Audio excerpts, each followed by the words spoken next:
కిందకి పెట్టు, ఇది కూడా కిందకి పెట్టు, కొంచెం దూరంగా పెట్టు, ఇలా పెట్టు, ఇక్కడ పెట్టు, ఇలా పెట్టు, అంతే. ఇది కూడా అలా సెట్ చేయి.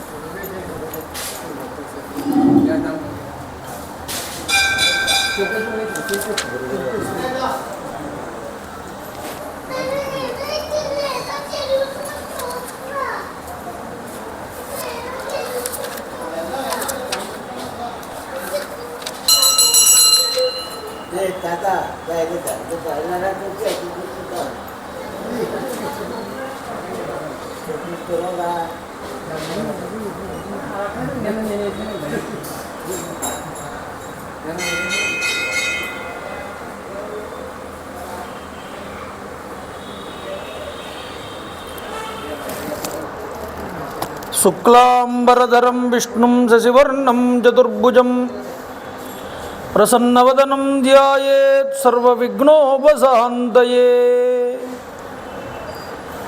మాలాం కుండీం జడమరుం శూలం శంఖం సుదర్శనం దదానం భక్తవరదం దత్తాత్రేయం నమామ్యహం. కాషాయ వస్త్రం కరదండధారిణం కమండులం పద్మకరేణ శంఖం చక్రం గదాభూషితభూషణాఢ్యం శ్రీపాదరాజం శరణం ప్రపద్యే.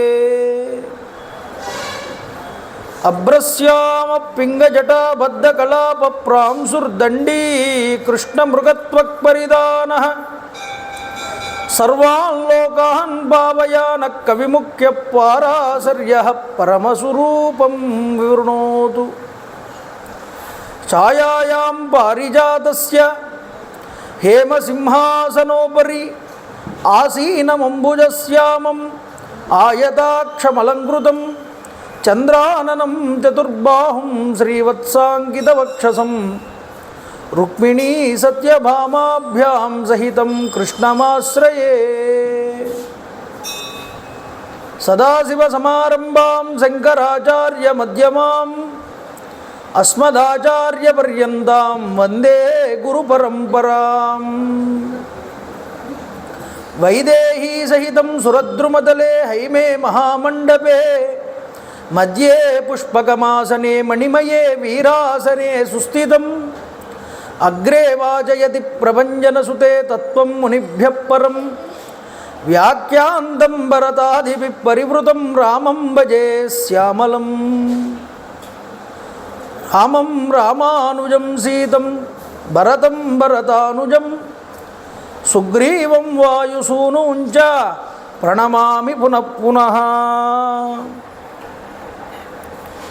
విమలపటి కమలకుటి పుస్తక రుద్రాక్షసస్తహస్తపుటి కామాక్షి పక్ష్మలాక్షి కలిత విపంచి విభాసి వైరించి మనోజవం మారుతతుల్యవేగం జితేంద్రియం బుద్ధిమతాం వరిష్టం వాతాత్మజం వానరయూధముఖ్యం శ్రీరామదూతం శిరసా నమామి. హరి ఓం. పరమేశ్వర స్వరూపమైన సభకు నమస్కారం. సభాయే నమః. శ్రీ హనుమాన్ జయ హనుమాన్ జయ జయ హనుమాన్. శ్రీ హనుమాన్ జయ హనుమాన్ జయ జయ హనుమాన్. శ్రీ హనుమాన్ జయ హనుమాన్ జయ జయ హనుమాన్. శ్రీ హనుమాన్ జయ హనుమాన్ జయ జయ హనుమాన్. శ్రీరామ జయ రామ జయ జయ రామ. శ్రీరామ జయ రామ జయ జయ రామ. శ్రీరామ జయ రామ జయ జయ రామ. రామ రామాయ నమః. రామ రామాయ నమః. రామ రామాయ నమః. హరి ఓం.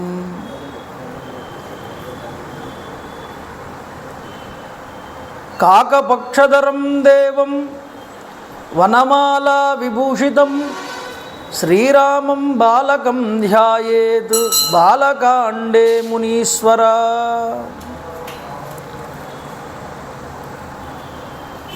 నిన్నటి రోజు వాల్మీకి మహర్షి వారు రామాయణాన్ని రాయడానికి నిర్ణయం చేసుకున్నారు. ఆ రామాయణాన్ని రాసిన తరువాత లవకుశలిద్దరినీ కూడా ఈ రామాయణ ప్రచారం కోసమని ఈ రామాయణాన్ని వారికి ఉపదేశం చేసి అన్నిటి చోట్ల కూడా దీన్ని ప్రచారం చేయించాడు వాల్మీకి. నిన్న చెప్పుకున్నాం మనం. సీతాయాశ్చరితం మహత్, రామశ్చ కృష్ణ రామాయణం అని మనకి చూపించారు నిన్న. రఘువర చరిత్రం అన్నారు, దశ శిరశ్చ వధ అన్నారు. ఇన్ని పేర్లతో రామాయణం పిలువబడింది. అయోధ్యానగర వర్ణనంతా కూడా చేశారు. దశరథ మహారాజు వారి యొక్క ఔన్నిత్యాన్ని చూపించారు. 8 మంది మంత్రులతో విలసిల్లుతున్న దశరథ మహారాజు గారికి ఒకటే ఒక్క లోటు, ఏమిటి? సంతానం లేకపోవడమే. పుత్రకామేష్టి యాగం చేయాలి, దానికన్నా ముందు అశ్వమేధ యాగం చేయాలని సంకల్పం జరిగింది. వశిష్ఠాది మహాత్ముల యొక్క సూచనల మేరకు అన్ని ఏర్పాట్లు చేస్తూ ఉండగా సుమంత్రుడు చెప్పాడు, అయ్యా, ఇది వరకు సనత్కుమారుడి యొక్క సభలో ఈ మాట విన్నాను. విభండకుడి యొక్క కుమారుడైనటువంటి ఋష్యశృంగుణ్ణి మీరు తీసుకురండి, ఒప్పించి శాంత భర్త రోమపాదుడి యొక్క అల్లుడు, మీకు కూడా అల్లుడు వరసే అవుతాడన్నా. ఆ విధంగా ఋష్యశృంగుడి యొక్క చరిత్రని చెప్పి ఋష్యశృంగుడి దగ్గరికి వెళ్ళి దశరథ మహారాజు గారు ఆయన్ని ఒప్పించి తీసుకువచ్చి నిన్నటి రోజు గొప్పదైనటువంటి యాగాన్ని పూర్తి చేశాడు, అశ్వమేధ యాగం. ఇష్టిం దేహం కరిష్యామి పుత్రీయాం పుత్రకారణాత్ అధర్వ శిరసి ప్రోక్తై మంత్రై సిద్ధాం విధానతః అని. అధర్వ శిరస్సు అనేటటువంటి మంత్రభాగం నుండి తీసుకోబడినటువంటి పుత్రకామేష్టి అనేటటువంటి ఇష్టిని జయిస్తాను నీకు, అందువల్ల నీకు 4 పుత్రులు పుడతారయ్యా అని చెప్పి చేయించాడు ఋష్యశృంగుడు. అంత గొప్ప తపస్వి. బ్రహ్మచర్యాన్ని 2 రకాల బ్రహ్మచర్యాలని ఒకే రకంగా నడపగలిగేటటువంటి మహానుభావుడు ఆయన. ఆయన యొక్క ఫలం, మంత్రబలం అన్నీ కలిసి వచ్చాయి. పాయస పాత్ర ఇచ్చాడు యజ్ఞపురుషుడు, అందులో నుంచి వచ్చి దేవతలందరూ శ్రీ మహావిష్ణువుని ప్రార్థించారు. నానావిధేభ్యో భూతేభ్యో భయం నాణ్యత్ర మానుషాత్, మనిషి తప్ప మిగతా జీవుల వల్ల నాకు చావు లేకుండా కోరుకున్న ఆ రావణాసురుని సంహారం చెయ్యడానికి కృత్వాత్మానం చతుర్విధం, 4గా పుడతాను, 4గురిగా పుడతానన్నాడు దశరథ మహారాజు గారికి. అలా చెప్పి దేవతలందరి యొక్క అంశాలని కూడా వానరుల్లో ప్రవేశపెట్టమని చెప్పి, ఇది దేవతా కార్యమని, ఇది సృష్టి యొక్క మంగళకరమైనటువంటి చర్య అని వారికి బోధించి ఆయన అదృశ్యమైతే పాయస పాత్ర పంచిపెడితే ఈ భార్యలకి 3 కూడా చైత్రమాసంలో జరిగింది యాగం. తిరిగి మళ్ళీ చైత్రం వచ్చేటప్పటికల్లా కౌసల్యాదేవి నిన్నటి రోజు ప్రసవించింది రామచంద్ర ప్రభువుని. రామాయణ చెంపు అని ఒక గ్రంథం ఉన్నది, భోజ మహారాజు గారు రచించారు దాన్ని. ఆ భోజ మహారాజు అంటాడు రామాయణ చెంపులో, రామ జననం గురించి మాట్లాడతాడు. ఉచ్చస్తే గ్రహపంచకే సురగురౌ సేందౌ నవమ్యాం తిథౌ లగ్నే కర్కటకే పునర్వసుయుతే మేషంగతే పూషణి నిర్దగ్ధుం నిఖిలాః పలాస సమిదః అమేద్యాత్ అయోధ్యారణే ఆవిర్భూతం అభూతపూర్వమపరం యత్కించిదేకం మహః. ఉచ్చస్తే గ్రహపంచకే, 5 గ్రహాలు ఉచ్చస్థితిలో ఉన్నాయన్నాడు. సురగురౌ దేవతల గురువు బృహస్పతి. స ఇందౌ అంటే ఇంద్రుడు అంటే చంద్రుడు. చంద్రుడితో కలిసి చంద్రుడి స్వక్షేత్రం కర్కాటకం. ఆ కర్కాటక లగ్నంలో గురుడు ఉచ్చస్థితిలో ఉండగా రవి బుధులు ఇద్దరు దశమంలో ఉన్నారు. అది ఉచ్చస్థితి. అక్కడ 5 గ్రహాలు ఉచ్చస్థితిలో ఉన్నాయన్నారు. కుజుడు మకరంలో ఉన్నాడు, రవి మేషంలో ఉన్నాడు, గురుడు కర్కాటకంలో ఉన్నాడు, శుక్రుడు మీనంలో ఉన్నాడు, శని తులారాశిలో ఉన్నాడు. ఈ 5 గ్రహాలకి 5 ఉచ్చస్థానాలు ఇవి. అలాంటి స్థానముల యందు పునర్వసుయుతే పునర్వసు నక్షత్రంలో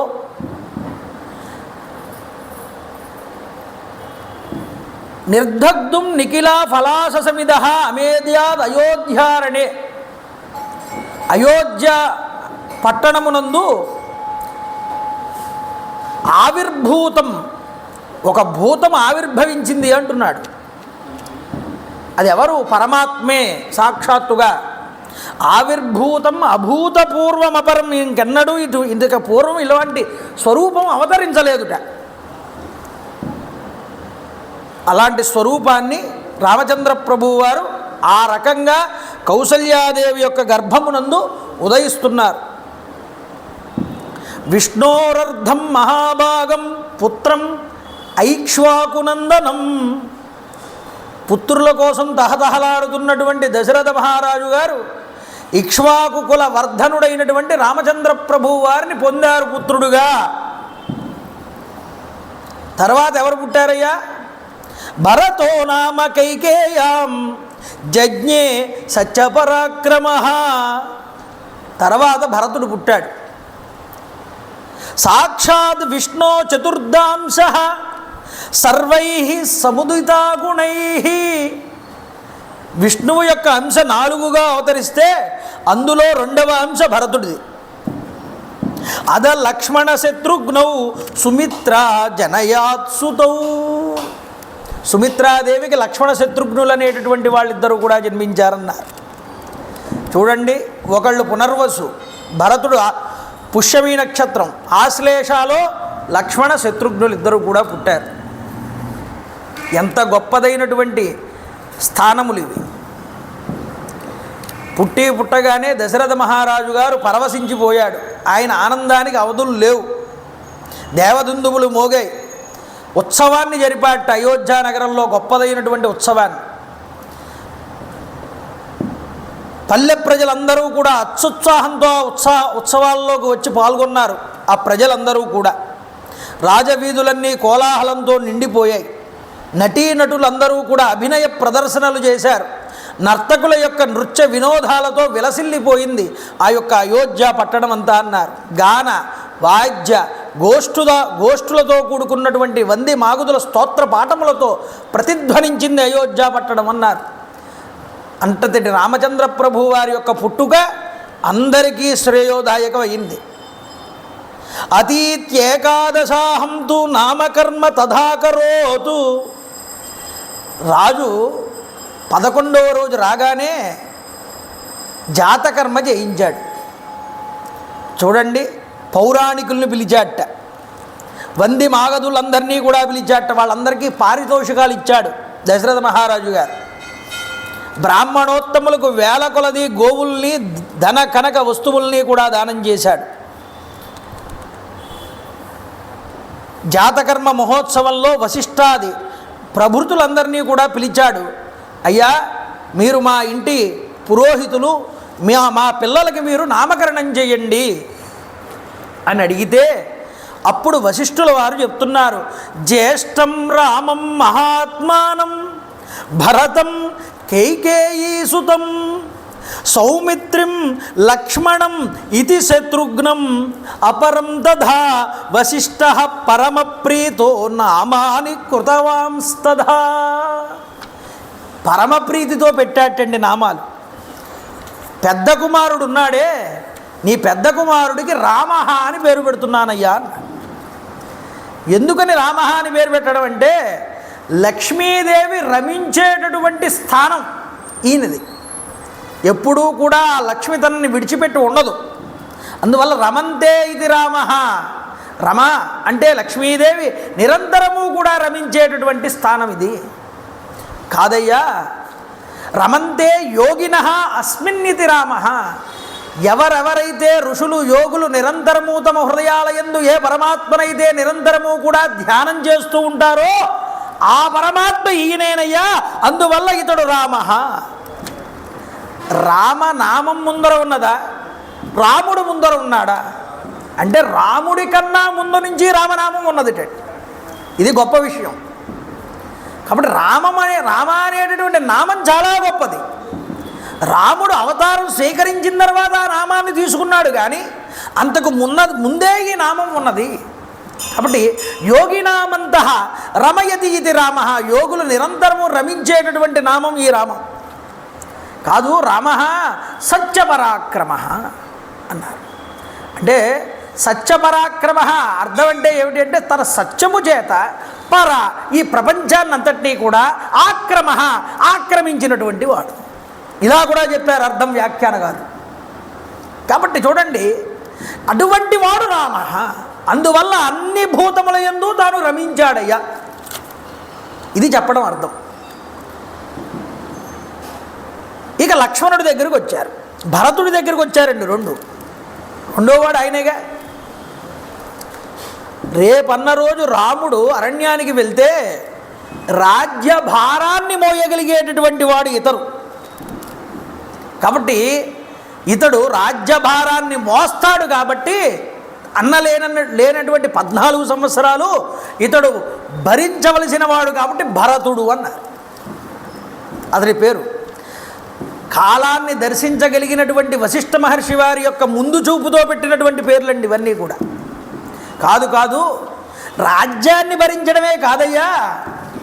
భరతో భక్తి భరిత. భక్తి అంటే ఎవరిని చూసి నేర్చుకోవాలి రామాయణంలో అంటే మొట్టమొదట భరతుణ్ణే చూసి నేర్చుకోవాలని చెప్పారు. భక్తి భారాన్ని మోసినటువంటి వాడు, ఆ రాజ్యభారాన్ని మోసినవాడు. అందువల్ల భరతో భక్తి భరిత అని అతనికి భరత అని నామకరణం చేశారు. శత్రుఘ్న అన్నారు. అంతఃశత్రువుల్ని కూడా జయించగలిగేటటువంటి వాడు. బాహ్య శత్రువులే కాదు, అంతఃశత్రువుల్ని కూడా జయించగలిగిన వాడు ఇతడు. కాబట్టి ఇతడు చక్కగా శత్రుఘ్నో నిత్యశత్రుఘ్న అన్నారు. ఇక లక్ష్మణుడు గురించి మాట్లాడుతూ లక్ష్మణో లక్ష్మీవర్ధన అన్నారు. ఏమిటి ఈయన లక్ష్మిని పొందినటువంటి వాడు అన్నారు. ఏం పొందాడు లక్ష్మిని? లక్ష్మణుడు అన్నగారు అరణ్యానికి వెళ్తే అన్నగారితో పాటు అరణ్యానికి వెళ్ళి నిద్రాహారాలు మాని అన్నగారికి సేవ చేశాడు. అదా లక్ష్మి అంటే? వశిష్ఠుల వారు ఏ ఉద్దేశంతో లక్ష్మణుడు అని పేరు పెట్టారంటే ఇక్కడ అన్నగారికి పరమాత్మగా భావన చేసి అన్నగారి సేవే నాకు పరమ ఐశ్వర్యం అని భావన చేసినటువంటి వాడు. అంతకన్నా లక్ష్మీ స్థానం ఇంకెక్కడ ఉంటుందయ్యా? కాబట్టి అన్నగారికి చేసిన సేవే ఇతడికి యొక్క లక్ష్మి. అందువల్ల లక్ష్మణో లక్ష్మీవర్ధన. అందువల్ల శుభలక్షణ సంపన్నుడు అండి ఈ లక్ష్మణుడు. అందువల్ల ఇతడికి లక్ష్మణ అని పేరు పెట్టారు. పద్మపురాణంలో ఒక మాట ఉన్నది. ఈ రామ అనే పదానికి ఏమి శక్తి అయ్యా అంటే శ్రియ కమలవాసిన్యా రమణోయం యదా హరి తస్మాత్ శ్రీరామ ఇత్యస్య నామసిద్ధం పురాతనం సహస్రనామ సదృశం స్మరణాత్ ముక్తిదం నృణాం అని చెప్పారు. నిరంతరము లక్ష్మీదేవి రమించేటటువంటి ఆ యొక్క స్థానం ఏదైతే ఉన్నదో అది రామ. తస్మాత్ శ్రీరామ ఇత్యస్య నామసిద్ధం పురాతనం. ఇందాక మీకు చెప్పానే ఈ రామ అనే నామం చాలా పురాతనమైనది. నామసిద్ధం పురాతనం. పురాతనమే కాదయ్యా, సహస్రనామ సదృశం. ఈ నామం రామ అన్న ఒక్క మాట మాట్లాడితేటండి మీరు విష్ణు సహస్రనామం చెప్పిన ఫలితం ఇస్తారు. ఉత్తరపీఠికలో చెప్తారుగా కేనోపాయేన లగున విష్ణోర్నామ సహస్రకం పఠ్యతేర్నిత్యం శ్రోతుమిత్యామ్యహం ప్రభో. పార్వతీదేవి అడిగింది ఈశ్వరుణ్ణి. అందరూ విష్ణునామ సహస్రనామం చేసే అంతటువంటి తీరిక ఉండకపోవచ్చు, రాకపోవచ్చు, లేకపోతే వారికి తెలియకపోవచ్చు. మరి అందరూ ఈ విష్ణు సహస్రనామం చదవగలిగే శక్తి ఎలా వస్తుంది? దీనికి ఏదైనా తరుణోపాయం ఉన్నదా స్వామి, తేలికగా తరించగలిగేటటువంటి అనుగ్రహం అని అడిగితే ఈశ్వరుడే అన్నాడు, శ్రీరామ రామ రామ 3 సార్లు చెప్పు. మనసుతో భక్తితో ఒక్కసారి చెప్పు రామనామం. సహస్రనామ సదృశం స్మరణాత్ ముక్తిదం నృణాం. నమ్మకంతో చెప్పవయ్యా. అందువల్ల ఆ రామ అన్నటువంటి శబ్దానికి అంతటి శక్తి ఉన్నది. ఆ శక్తితో కూడుకున్న నామాన్ని వశిష్ఠుల వారు రామచంద్ర ప్రభు వారికి పెట్టడం జరిగింది. తేషాం కేతురివ జ్యేష్ఠో రామో రతికర ప్రియ రతికర పితు. ఈ 4 కుమారుల్లో పెద్దవాడైనటువంటి రామచంద్ర ప్రభు తన గుణముల చేత, తన యొక్క చేష్టల చేత, తన యొక్క నడవడిక చేత తండ్రికి వంశ ప్రతిష్టని ఇనువడింపజేసేటటువంటి స్థానంలో ఉండి సంతోషాన్ని కూర్చుతున్నాడు. ఎప్పుడూ కూడా ఆనందచికితుడవుతున్నట్టు దశరథుడు ఈ రాముణ్ణి చూసుకుని అని. ఆయన పెరిగి పెద్దవాడు అవుతున్నాడు రామచంద్ర ప్రభు. 4 తేజోపుంజాలుగా వెలిగిపోతున్నారు. అలాంటి దైవ సదృశులైనటువంటి కుమారుల్ని చూసి ఇంతకన్నా నాకు మహదైశ్వర్యం ఏమిటి? రోజు ఆ పిల్లల్ని విడిచిపెట్టలేక వెళ్తున్నట్టు రాజ్యసభకి దశరథుడు. ఈ కొంతకాలం ఈ రాజ్యం, ఈ ప్రజలు, ఈ పాలన అన్నీ మా సుమంత్రుడు వీళ్ళు చూసుకుంటారు, కొంతకాలం వరకు నేను వీళ్ళతోనే గడుపుతానంత భావంలోకి వెళ్ళాట దశరథుడు. చూడండి, సర్వే వేదవిద శూరాః సర్వే లోకహితే రతాః సర్వే జ్ఞానోపసంపన్నాః సర్వే సముదిత గుణైః. ఈ రాజకుమారులు 4 కూడా వేదశాస్త్రాలన్నీ అభ్యసించారు, ధనుర్విద్యయందు ఆరితేరారు, ప్రజల హితమునందు ఆసక్తి కలిగిన వారై ఉన్నారు. నిజానికి చెప్పాలి అంటే విజ్ఞాన కనులు వీళ్ళు 4 కూడా అంటాడు వాల్మీకి మహర్షి. విజ్ఞానం నడిచి వస్తే ఒకరు మానవ రూపాన్ని పొంది ఇలా ఉంటారేమో అనిపిస్తుందిట. ఇంత విజ్ఞానం ఉన్నా అంత వినయం ఉన్నది వాళ్ళ యందు అంటాడు. ఎప్పుడు మనకున్నటువంటి విద్య శ్లాఘించబడుతుంది? ఎప్పుడు మనం నేర్చుకున్న విద్యకి ఒక సార్థకత వస్తుంది అంటే ఆ యొక్క వినయాన్ని ప్రదర్శించినప్పుడు మాత్రమే వస్తుంది. గర్వమును విడిచిపెట్టి, అహంకారాన్ని విడిచిపెట్టి మనిషి ఎలా నడవాలో రామావతారం ప్రతి సన్నివేశంలోనూ మనకి దర్శనం చేయిస్తుందండి. కాబట్టి ఇంత విజ్ఞాన కనులైనా సరే వాళ్ళు వినయాన్ని ప్రదర్శిస్తున్నారు. ఇది చెప్తున్నాడు ఇక్కడ మహర్షి. సద్గుణ సంపన్నులు. రామచంద్ర ప్రభు అమోఘమైనటువంటి పరాక్రమంతో సమస్త ప్రజలకి కూడా పూర్ణచంద్రుడు ఎలా అయితే అందరికీ ఆహ్లాదాన్ని చూపిస్తాడో అలాంటి ఆహ్లాదాన్ని కలగజేస్తున్నాడు. రాముణ్ణి చూడనటువంటి రోజు వాళ్ళకి దుర్దినంగా అనిపిస్తోంది ప్రజలందరికీ కూడా. అంతటి సకల కళ్యాణ సార్వభౌముడైనటువంటి రామచంద్ర ప్రభు చిన్నతనం నుండి కూడా అంతటి మర్యాదతో, అంతటి విశిష్టమైనటువంటి లక్షణాలతో పెరుగుతున్నాడయ్యా. గజస్కందే అశ్వపృష్ఠే చ రథచర్యాసు సమ్మతః. రాముడు ఏనుగునెక్కి గుర్రాన్ని అధిరోహించి రథములో నుండి యుద్ధం చేయగలిగే అంతటి సామర్థ్యాన్ని సంపాదించుకున్నట్ట. ధనుర్విద్యయందు నిరతుడు, సర్వదా తల్లిదండ్రుల యొక్క సేవయందు నిమగ్నుడై ఉండేటటువంటి వాడు. తల్లిదండ్రులనే దైవంగా భావన చేసి వారి సేవయందే చాలా ఆనందాన్ని పొందేటటువంటి వాడు రామచంద్ర ప్రభు. చూడండి, బాల్యాత్ ప్రభృతి సుస్నిగ్ధో లక్ష్మణో లక్ష్మీవర్ధన. లక్ష్మణుడు చిన్నతనం నుండి కూడా రాముణ్ణి విడిచిపెట్టి ఉండలేదుట. చూడండి, సుమిత్రాదేవి ఏదైనా అన్నం పెట్టి తినిపిద్దాము అంటే పక్కన రాముడు లేకపోతే తినేవాడు కాదుట. ఎప్పుడూ కూడా రాముడి యొక్క మందిరంలోనే కౌసల్యాదేవి దగ్గరే ఉంటూ రాముడితోనే తినేవాడు, రాముడితోనే తిరిగేవాడు, రాముడితోనే పడుకునేవాడు లక్ష్మణుడు. సర్వప్రియకరస్తస్య రామస్యాపి శరీరత లక్ష్మణో లక్ష్మి సంపన్నో బహిప్రాణ ఇవాపర. పోనీ లక్ష్మణుడికి ఒకటికే అలా ఉందా? కాదుట. రాముడు కూడా పక్కన లక్ష్మణుడు కనుక లేకపోతే కౌసల్యాదేవి ఏది తినిపించినా తినేవాడు కాదుట. పక్కన తమ్ముడు లక్ష్మణుడు ఉంటేనే ఏ పనైనా చేసేవాట రామచంద్రపుడు. చూడండి, అలా వీళ్ళిద్దరూ కూడా రాముడికి బహిప్రాణం లక్ష్మణుడు, లక్ష్మణుడికి బహిప్రాణం రాముడు. అలాగే భరతస్యాపి శత్రుఘ్నో లక్ష్మణావరజో హి సహ ప్రాణై ప్రియతరో నిత్యం తస్య చాసీత్ తదా ప్రియ. రాముడికి లక్ష్మణుడి మీద, లక్ష్మణుడికి రాముడి మీద ఎలా ప్రియం ఉన్నదో శత్రుఘ్నుడికి కూడా భరతుడి మీద అంత భక్తి, అంత ప్రియం అన్నీ ఉన్నాయి. భరతుడు కూడా అలాగే ఆదరించేవాడు శత్రుఘ్నుడిని. ఈ విధంగా చక్కని శుభలక్షణ సంపన్నులైనటువంటి ఈ నలుగురు కూడా దశరథ మహారాజు గారుతో కూడి ఎలా కనిపిస్తున్నారయ్యా వీళ్ళు అంటే ఒక మంచి ఉపమానం వేస్తాడు వాల్మీకి మహర్షి. స చతుర్భిర్మహాభాగై పుత్రై దశరథ ప్రియై బభూవ పరమప్రీతో దేవైరివ పితామహ. ఇంద్ర యమ వరుణ కుబేరులు మొదలైన వాళ్ళందరినీ కూడా తన చుట్టూరా పెట్టుకుని బ్రహ్మగారు ఎలా ప్రకాశిస్తాడో అలా ప్రకాశిస్తున్నాడు దశరథుడు అని. ఎంత పోలిక చూపించారో చూసారా? అంతగా ఉన్నాడు. ఆనంద చికితులవుతున్నారు. వాళ్ళేమైనా తక్కువ చేస్తున్నారా? తేజాపి మనుజవ్యాగ్ర వైదికాధ్యాయనే రత. వేద విద్యయందు, పురాణ విద్యయందు, ఇతిహాసముల యందు, షడాంగముల యందు అన్నింటి యందు కూడా ఆరితేరారు. అన్ని విద్యలు నేర్చుకున్నారు. అంతేకాదు పితృ శుశ్రూషణారత ధనుర్వేదేచ నిష్ఠితా. నిరంతరం తండ్రికి సేవ చేయడమునందు నిరంతరము ఆసక్తి చూపిస్తూ ఉండేటటువంటి వారు.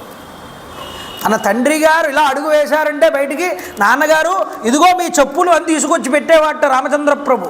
ఎంతటి అదృష్టం అండి దశరథుడిది. ఆ విధంగా సేవ చేస్తున్నారు తండ్రికి. సకల విద్యలు కూడా నేర్చుకుంటున్నారు.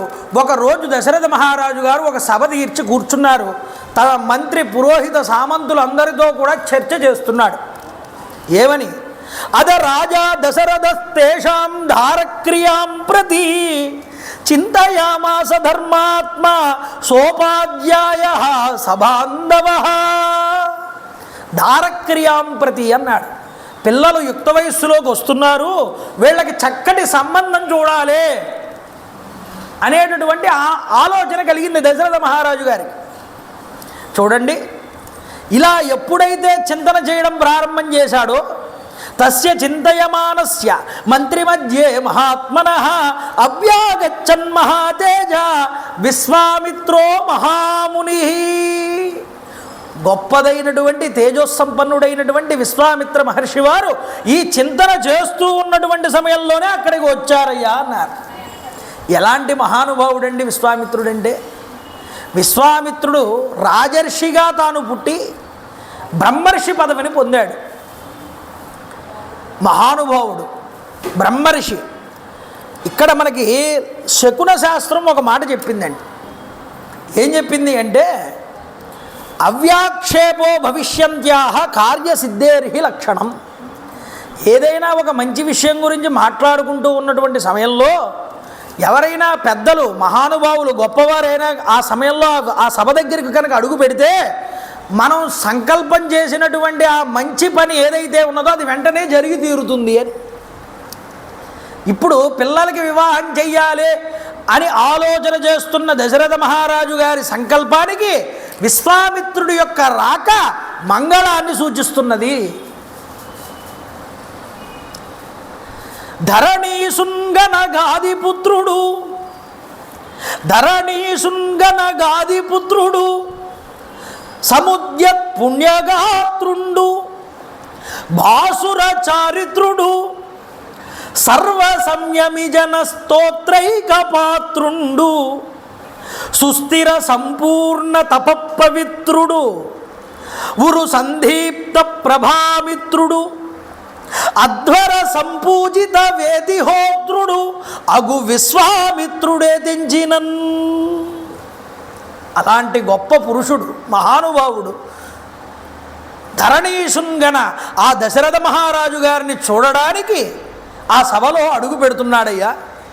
భాస్కర రామాయణంలో అంటాడు ఈ మాట భాస్కరుడు. విశ్వామిత్ర అన్నారు. వ్యాకరణంలో గొప్ప విశేషం ఉందండి.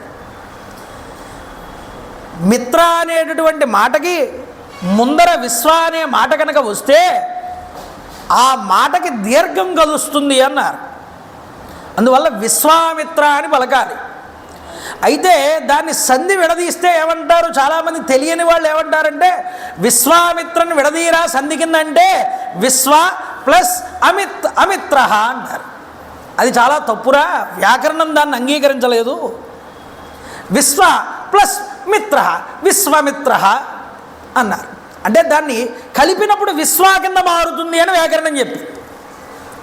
అయితే విశ్వ అంటే ఎవరయ్యా అన్నారు. విశ్వం విష్ణుర్వషట్కార, విశ్వ అంటే విష్ణువయ్యా అన్నారు. అంటే విష్ణువుకి మిత్రుడు. ఇక్కడ విష్ణువు ఎవరు? రాముడు.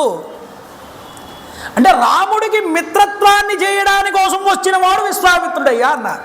వ్యాకరణ గారు ఎంత గొప్పగా మాట్లాడతారంటే వ్యాఖ్య చేస్తున్నప్పుడు ఏం మిత్రత్వం ఇది అన్నారు. రాముడికి కళ్యాణం శక్తిని తన దగ్గరికి మళ్ళీ చేర్చేటటువంటి ఒక గొప్పదైనటువంటి సహాయం ఇది, మిత్రుడు చేసేటటువంటి సహాయం. అందువల్ల విశ్వామిత్ర ఇది రాముడికి మిత్రత్వాన్ని చూపించేటటువంటి వాడు కాబట్టి విశ్వామిత్ర అని పేరు కూడా వచ్చింది అని చెప్పారు కొంతమంది. చూడండి, అలాంటి విశ్వామిత్రుడు వస్తున్నాడు. తం దృష్ట్వా జ్వలితం దీప్త్వా తాపసం సంసితవ్రతం. కఠోర నియమాలు పాటించడం వల్ల, తపస్సు వల్ల, బ్రహ్మచర్యం వల్ల బ్రహ్మ తేజస్సుతో వెలుగొందుతున్నటువంటి ఆ విశ్వామిత్ర మహర్షిని చూసి సంతోషించాట దశరథుడు. అర్ఘ్యపాధ్యాదులన్నీ కూడా ఇచ్చాడు, లోపలికి ఆహ్వానించాడు. ఆహ్వానించగానే అడిగాడు కుశల ప్రశ్నలన్నీ విశ్వామిత్రుడు. ఆనందించాడు. పురే కోశే జనపదే బాంధవేషు సుహృత్సు చ కుశలం కౌశికో రాజ్ఞ పర్యపృచ్ఛత సుధార్మిక. అయినా నీ పురం, నీ ధనాగారం, నీ కోశల దేశం, నీ బంధుమిత్రులు అందరూ కుశలంగా ఉన్నారా? నీ సామంతరాజులు నువ్వు చెప్పినట్లుగా నడుచుకుంటున్నారా? నీకు సమయానికి కప్పాన్ని తీసుకొచ్చి కడుతున్నారా? అన్నీ అడిగాడు. నువ్వు చేయవలసినటువంటి యజ్ఞ వైదిక ధర్మకార్యాలన్నింటినీ కూడా చేస్తున్నావా? అతిథి సత్కారాలన్నింటిలో కూడా లోటు లేకుండా ఉన్నావు కదా అని మరీ అడిగాడు. ఆనందజిగితుడైపోయాడు విశ్వామిత్రుడు ఇలా అడిగితే. దశరథుడు ఎందుకు, సాక్షాత్తు బ్రహ్మర్షి, ఆయనంతటి వాడు, అంత తపస్సంపన్నుడు మా ఇంటికి వస్తే నాకు ఇంతకు మించి ఏం కావాలి? మహానుభావ, మీరు రావడమే నా జన్మ సఫలమైపోయిందన్నాడు. యదా అమృతస్య సంప్రాప్తి, చాలా దాహంతో ఉన్నవాడికి నీరు దొరికితేనే అమృతం కింద భావించి తాగుతాడే, అలాంటి వాడికి అమృతం దొరికితే అంత ఆనందపడతాడో అంత ఆనందపడుతున్నానయ్యా నీ యొక్క రాక వల్ల అన్నాడు. యదా వర్షమసూదకే, బీటలు తీసిపోయి ఉన్నటువంటి భూమి వర్షాలు లేక కరువు కాటకాలతో విలవిల్లలాడుతూ ఉంటే అలాంటి భూమి మీద వర్షము తెడతెరిపి లేకుండా పడితే ఆ రైతు ఎంత ఆనందపడతాడో అంత ఆనందం నువ్వు రావడం వల్ల నాకు కలిగిందన్నాడు. కాదు, యదా సదృశధారేషు, పెళ్ళి అవ్వట్లేదు పిల్లాడికి అని బాధపడుతున్నటువంటి వాడికి ఆ యొక్క కన్యారత్నం దొరికి వివాహం అయితే వాడు ఎంత ఆనందిస్తాడో అంత ఆనందిస్తున్నానయ్యా నీ రాక వల్ల. ఎన్నో మాటలు చెప్పాడు. నష్టపోయిన వాడికి నిధి కనుక దొరికితే వాడు ఎంత ఆనందపరవశుడవుతాడో అంత ఆనందాన్ని పొందుతున్నానన్న మహానుభావ. పాత్రభూతోసి మే బ్రహ్మన్ దృష్ట్యా ప్రాప్తోసి కౌశిక. నీలాంటి వాడు వచ్చినప్పుడు కదా నాలాంటి వాడు దానం చేయడానికి అర్హత సంపాదించుకుంటాడు. నువ్వు పాత్రత నాకు లభించింది కదా నీలాంటి వాడు వచ్చినప్పుడు. నువ్వు ఇలాంటి వాడికి నేను ఏదైనా దానం చేస్తే అది ద్విగుణీకృతమైనటువంటి ఫలితాన్ని నాకు ఇస్తుంది కదా. పాత్రత కలిగిన వాడివి నువ్వు, కాబట్టి దానం పుచ్చుకోవడానికి అర్హత కలిగినటువంటి వాడివి. నీలాంటి వాడి రాక నాకు ఆనందాన్ని కలగజేస్తుందయ్యా. నువ్వు సాధారణమైనటువంటి వాడివి కాదు. ఎందుకు కాదు అంటే సాధారణంగా రాజర్షివి. మొట్టమొదట నువ్వు ఒక కవి అంటాడు ఒక నాటకంలో, క్రతుభుక్ సంతతి తోడబోరి సురలోకం బొండు కల్పించి దివ్య తపశక్తి త్రిశంకునందునిచే ఏ భవ్యుండు ప్రాక్ సృష్టికిన్ ప్రతి సృష్టిన్ గటించి బ్రహ్మపదమే రాజర్షి సాధించన్ అట్టి తపోరాశి తలంప వానికవే వాటిల్లును జయారంభముల్. సత్యహరిశ్చంద్ర నాటకంలో 2వ అంకంలో ఆ బలిజేపల్లి వారు చెప్పినటువంటి మాట ఇది. కాబట్టి సురలోకం లాంటి లోకం ఇంకొకటి సృష్టించాట తన తపశక్తి చేత. ప్రాక్ సృష్టికి ప్రతి సృష్టిని ఘటించినటువంటి వాడు, అంటే సృష్టికి మరో సృష్టి చేసినటువంటి వాడు విశ్వామిత్రుడు, మామూలు వాడు కాడు. అలాంటి తపస్సు చేసి బ్రహ్మర్షి పదవిని సాధించావయ్యా, నువ్వు సాధారణమైన వాడివి కాదు. కనుక మీరు మాకు బహుదా పూజ్యులు, మీరు మీకన్నా పూజ్యులు మరొకరు మాకు దొరుకుతారా అన్నాడు. అయ్యా మహానుభావ, ఏ కార్యనిమిత్తమై ఇచ్చామ్య అనుగృహీతోహం తదర్థ పరివృద్ధయే, ఏ పని మీద మీరు ఇక్కడికి వచ్చారు, నేను మీకు ఏ విధంగా సహాయపడగలను, మీరు అభ్యంతరం లేకుండా చెప్పండి, నేను సంసిద్ధుడనై ఉన్నాను, మీరు ఏది చెప్పినా నేను చేస్తానన్నాడు. చూడండి, కాస్త ఉత్సాహం ఎక్కువైంది దశరథుడికి. ఆయన వచ్చిందేమిటో తెలుసుకోకుండానే మీరు ఏది చెప్పినా చేస్తానని మాట వదిలాడు మొట్టమొదట. చూడండి, నా ధర్మం ఫలించింది, నేను అదృష్టవంతుణ్ణయ్యానన్నాడు. బాగుందయ్యా అన్నాడు విశ్వామిత్రుడు. సదృశం రాజసార్దూల తవై భువి నాణ్యధ మహావంశ ప్రసూదస్య వశిష్ట వ్యపదేశిన. ముందరకాళ్ళకి బంధం అంటారే, విశ్వామిత్రుడి కన్నా గొప్పగా అలా ఎవరు వేయలేరండి. వశిష్ఠుడంతటి వాడు నీ దగ్గర ఉండగా అతడి సూచనలో నువ్వు నడుస్తూ ఉంటే నువ్వు ఇలా మాట్లాడకపోతే ఇంకెలా మాట్లాడుతావు అన్నాడు. ఈయన చూడండి ఎంత గొప్పగా మాట్లాడతాడు. అంటే ఇప్పుడు ఎందుకోసం వచ్చాడో ఆయనకి తెలుసు. ఇప్పుడు కనుక నేను కాదు అన్నాడు అంటే వశిష్ఠుడికి తగులుతుంది దెబ్బ వెళ్ళి. అందువల్ల వశిష్ఠుడి యొక్క మార్గంలో నడుస్తున్నావుగా, నీవు ఇలా మాట్లాడకపోతే ఎలా మాట్లాడుతావు, వశిష్ఠుడి యొక్క శిష్యుడు ఎలా మాట్లాడతాడో అలాగే మాట్లాడావు నువ్వు అన్నాడు. చూడండి, ఏమీ లేదయ్యా నాయన దశరథ మహారాజా, అహం నియమమాతిష్టే సిద్ధ్యర్థం పురుషర్షవ తస్య విఘ్నకరౌ ద్యోతు రాక్షసౌ కామరూపిణం. నేనేదో ఒక సిద్ధి పొందాలి అని చెప్పి ఒక యజ్ఞం చేస్తున్నా. ఆ యజ్ఞం చేస్తున్నప్పుడు 2 రాక్షసులు మాటి మాటికి వచ్చి ఆ యజ్ఞాన్ని పాడు చేస్తున్నారు. కాబట్టి వాళ్ళిద్దరూ ఎవరు? మారీచస్య సుబాహుశ్చ వీర్యవంతౌ సుశిక్షితౌ. మారీచుడు, సుబాహు అనేటటువంటి 2 రాక్షసులు. వీళ్ళు మాటి మాటికి నా యజ్ఞాన్ని పాడు చేస్తున్నారు వచ్చి. అయితే నచమే క్రోధమస్తృష్టం వృద్ధిర్భవతి పార్థివ. వాళ్ళని నేను నా స్థానంలో ఉన్నటువంటి వాడు ఎవడూ కూడా శపించకూడదు, వాళ్ళని శిక్షించకూడదు. ఆ ఆలోచన బుద్ధి కూడా నాకు కలగట్లేదు. ఆ బాధ్యత ఎవరిది ఉంటుంది? ఒక క్షత్రియుడిగా మీకు ఉంటుంది. అందుకోసం నేను స్వపుత్రం రాజసార్దూల రామం సత్యపరాక్రమం. నీ పెద్ద కుమారుడు ఉన్నాడే రాజసార్ధూలుడు, అంటే రాజులలో సార్ధూలం వంటి వాడు, మృగములలో సార్ధూలం అన్నింటికన్నా బలమైనటువంటి జంతువు. అలాగే రాజులలో అందరికన్నా బలమైన వాడు నీ కొడుకు అని చెప్తున్నాడు ఇక్కడ. రామం సత్యపరాక్రమం. ఆ సత్యపరాక్రమవంతుడైనటువంటి రాముడు ఎవరైతే ఉన్నారో, కాకపక్షధరం శూరం జ్యేష్టం మే దాతుమర్హసి. నీ పెద్ద కుమారుడు కాకపక్షధరుడు, జోపాల జుట్టున్న ఉన్నదే నీ పెద్ద కొడుకు రాముడు, అతన్ని నేను కోరుతున్నానయ్యా ఈ యజ్ఞరక్షణార్థమై అని అడిగాడు. ఈ మాట ఎప్పుడైతే విశ్వామిత్రుడు అన్నాడో పిడుగుపడినట్టు అయ్యింది దశరథుడి యొక్క గుండెలు. ఎక్కడ కంగారు పడిపోతాడోనని విశ్వామిత్రుడే చెప్తున్నాడండి. నువ్వేవి కంగారు పడబోకు ఆయన. శక్తో హ్యేష మయా గుప్తో దివ్యేన స్వేన తేజస. నీ కుమారుడు అలాంటి బలవంతుడు కాకపోతే నేను కోరను.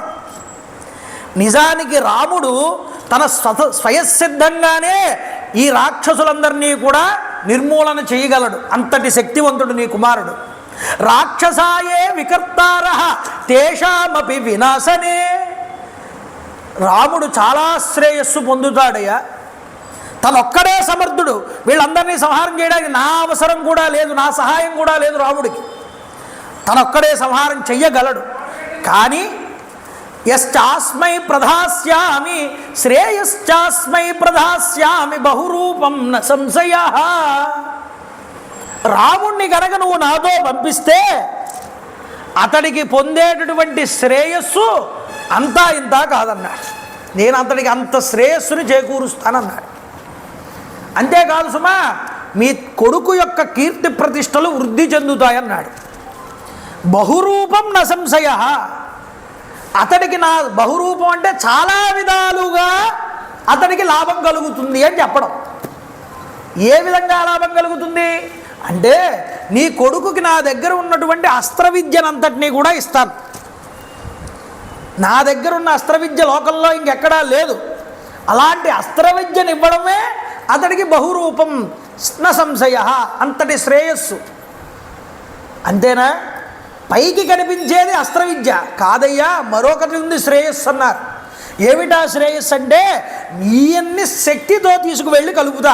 రాముడి వివాహాన్ని నువ్వు అనుకుంటున్నావుగా ఇందాకటి నుంచి, నా యొక్క కొడుకుకి వివాహం చెయ్యాలి అని, ఆ బాధ్యత కూడా నేనే స్వీకరిస్తాను అని చెప్పడంలో ఇంతటి శబ్దాన్ని ధ్వనింపజేస్తూ మాట్లాడాడండి విశ్వామిత్రుడు. సాధారణంగా ఏం మాట్లాడలేదు ఆయన. అందుకునే అంటున్నాడు, శ్రేయాశ్చాస్మై, ఎంతో శ్రేయస్సు కలుగుతుంది నీ కుమారుడికి, బహురూపం, అనేక విధాలుగా అని చెప్పాడు.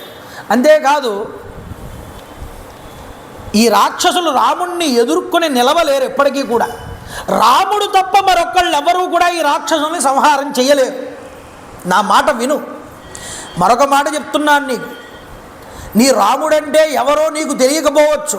ఇంకా రాముడు చిన్నపిల్లవాడు, నాకు ముక్కుపచ్చలానివాడు అనే భావంలో ఉన్నాడని దశరథుడు అర్థమయ్యేలాగా చెప్తున్నాడండి. నీ రాముడంటే ఎవడో నీకు తెలియదయ్యా. అహం వేద్మి మహాత్మానం రామం సత్యపరాక్రమం వశిష్ఠోపి మహాతేజ ఏ చేమే తపసి స్థితా.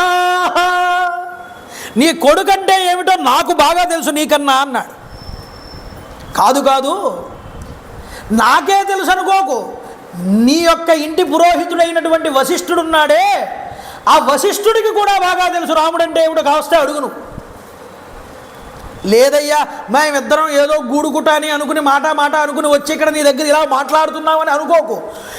ఎవరైతే తపస్సులలో ఉంటారో అలాంటి తపస్సులో ఉన్నటువంటి ప్రతి ఋషిని కూడా వెళ్ళి అడుగు. కావస్తే నీ కొడుకంటే ఏమిటో చెప్తారన్నా. మహాత్మానం అన్నాడు. మహులంటే ఎవరయ్యా? మహులంటే బ్రహ్మాది దేవతలండి. అలాంటి మహాత్ముడు అంటే అర్థం ఏమిటి? అలాంటి బ్రహ్మాది దేవతల యొక్క హృదయాలలో కూడా ఆత్మస్వరూపంగా వెలుగొందేటటువంటి పరమ పురుషుడయ్యా అన్నారు. అందుకనే మహానాం సర్వపూజ్యానాం ఆత్మానాం నియంతరాం అన్నారు. అంటే అర్థం ఏమిటంటే, బ్రహ్మాది దేవతల చేత కూడా నమస్కరింపదగినటువంటి వాడు నీ కొడుకు. సత్యపరాక్రమం అటువంటి రాముణ్ణి నాతో ఇచ్చి పంపించు, నీకు మేలు కలుగుతుందన్నాడు. ఈ లోకంలో స్థిరమైన కీర్తి ప్రతిష్టలన్నీ కూడా నీకు దక్కుతాయి. ధర్మం వృద్ధి చెందాలి అని కనుక నువ్వు కోరుకుంటే ఓ దశరథ మహారాజా, ఈ రాముణ్ణి నాతో ఇచ్చి పంపించమన్నాడు. నీ ప్రియపుత్రుడైనటువంటి ఈ రాముణ్ణి దశరాత్రం హి యజ్ఞస్య రామం రాజీవలోచనం, 10 రోజులు నేను చేస్తున్నటువంటి యజ్ఞానికి నువ్వు పంపవలసింది. ముందరికి వెళ్తే నేను 6 రోజులు యజ్ఞం చేస్తాను, 6 రోజులు దీక్ష తీసుకుంటానని చెప్తాడు రాముడితో విశ్వామిత్రుడు. మరి 6 రోజులే యజ్ఞం కదండి, ఇక్కడ 10 రోజులు ఎందుకు అడిగాడు దశరథుడిని విశ్వామిత్రుడు అని ఒక ప్రశ్న. అంటే వెళ్ళడానికి 2 రోజులు, మళ్ళీ రావడానికి 2 రోజులతో కలిపి 10 రోజులు అడిగాడు ఆయన. కాబట్టి ఇలాంటి నీ కొడుకుని ఈ యజ్ఞం సకాలంలో పూర్తయ్యేటట్లుగా నన్ను నీ యొక్క రాముణ్ణి నాతో ఇచ్చి పంపించి ఈ యజ్ఞాన్ని పూర్తి చేసేటటువంటి బాధ్యత నీ మీద పెడుతున్నానన్నాడు. కింద పడిపోయాడండి దశరథుడు.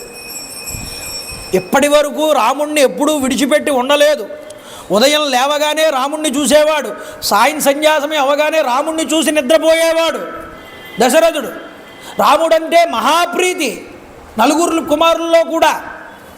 కింద పడిపోయి, మహర్షే ఏదో తెలియక అజ్ఞానం చేత మీకు ఏదో చేస్తానని నేనంటే ఇలాంటి కోరిక కోరుకోవడం న్యాయమా?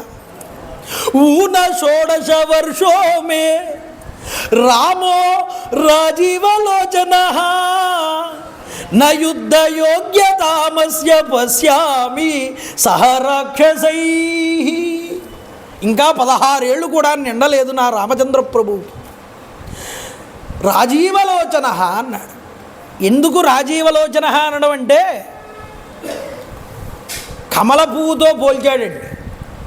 ఏం చేస్తుంది కమలం అంటే? ఉదయం సూర్యోదయం అవగానే విచ్చుకుంటుంది, మళ్ళీ సూర్యోస్తమయం అవగానే మళ్ళీ ముడుచుకుంటుంది.